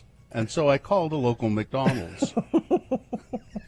And it's just, it's great. It really is great. I will. Do you know what, Bill? In spite of yourself, you have given me something to distract me from how I've been feeling. And it will. But so the first episode was recorded 4 years ago. Start with number 1. You have to start with number 1. I will listen to that today. Okay. As I'm waiting for the votes to roll in. The other shoe to drop. Mm-hmm. All right. Let's see. We have to do a promo, don't we? Yes. I know I have it here. Oh, there it is. Okay. Ready? Mm-hmm. You may or may not be hungover from last night, but look ahead to Thursday's Radio from Hell show. We'll do our best to cheer you up with Beat Gina at 7. We're giving away a Radio from Hell face mask, so don't miss out. Be ready to call in just before 7 a.m. Then at 7:45, Salt Lake City Mayor Aaron Mendenhall will be joining us for our Salt Lake Weekly Update, followed by Sean Means with movie reviews at 8 a.m. Don't fret, there will be more for Thursday's Radio from Hell show on X96. Okay? Okay. Katie, did we get it all? Did we miss anything? We're all good? We got a thumbs up from Katie. Good job, Katie. And good job, Skip and Miriam, too, Yes. although I never can see them. But Thank you, everybody. all right, that's it. Carrie would say, live long and prosper, bitches. And then I would say, I really just don't care. Yes, you are not changing your sign-off to that. I won't let you, because I remain nauseously optimistic. X96. X90.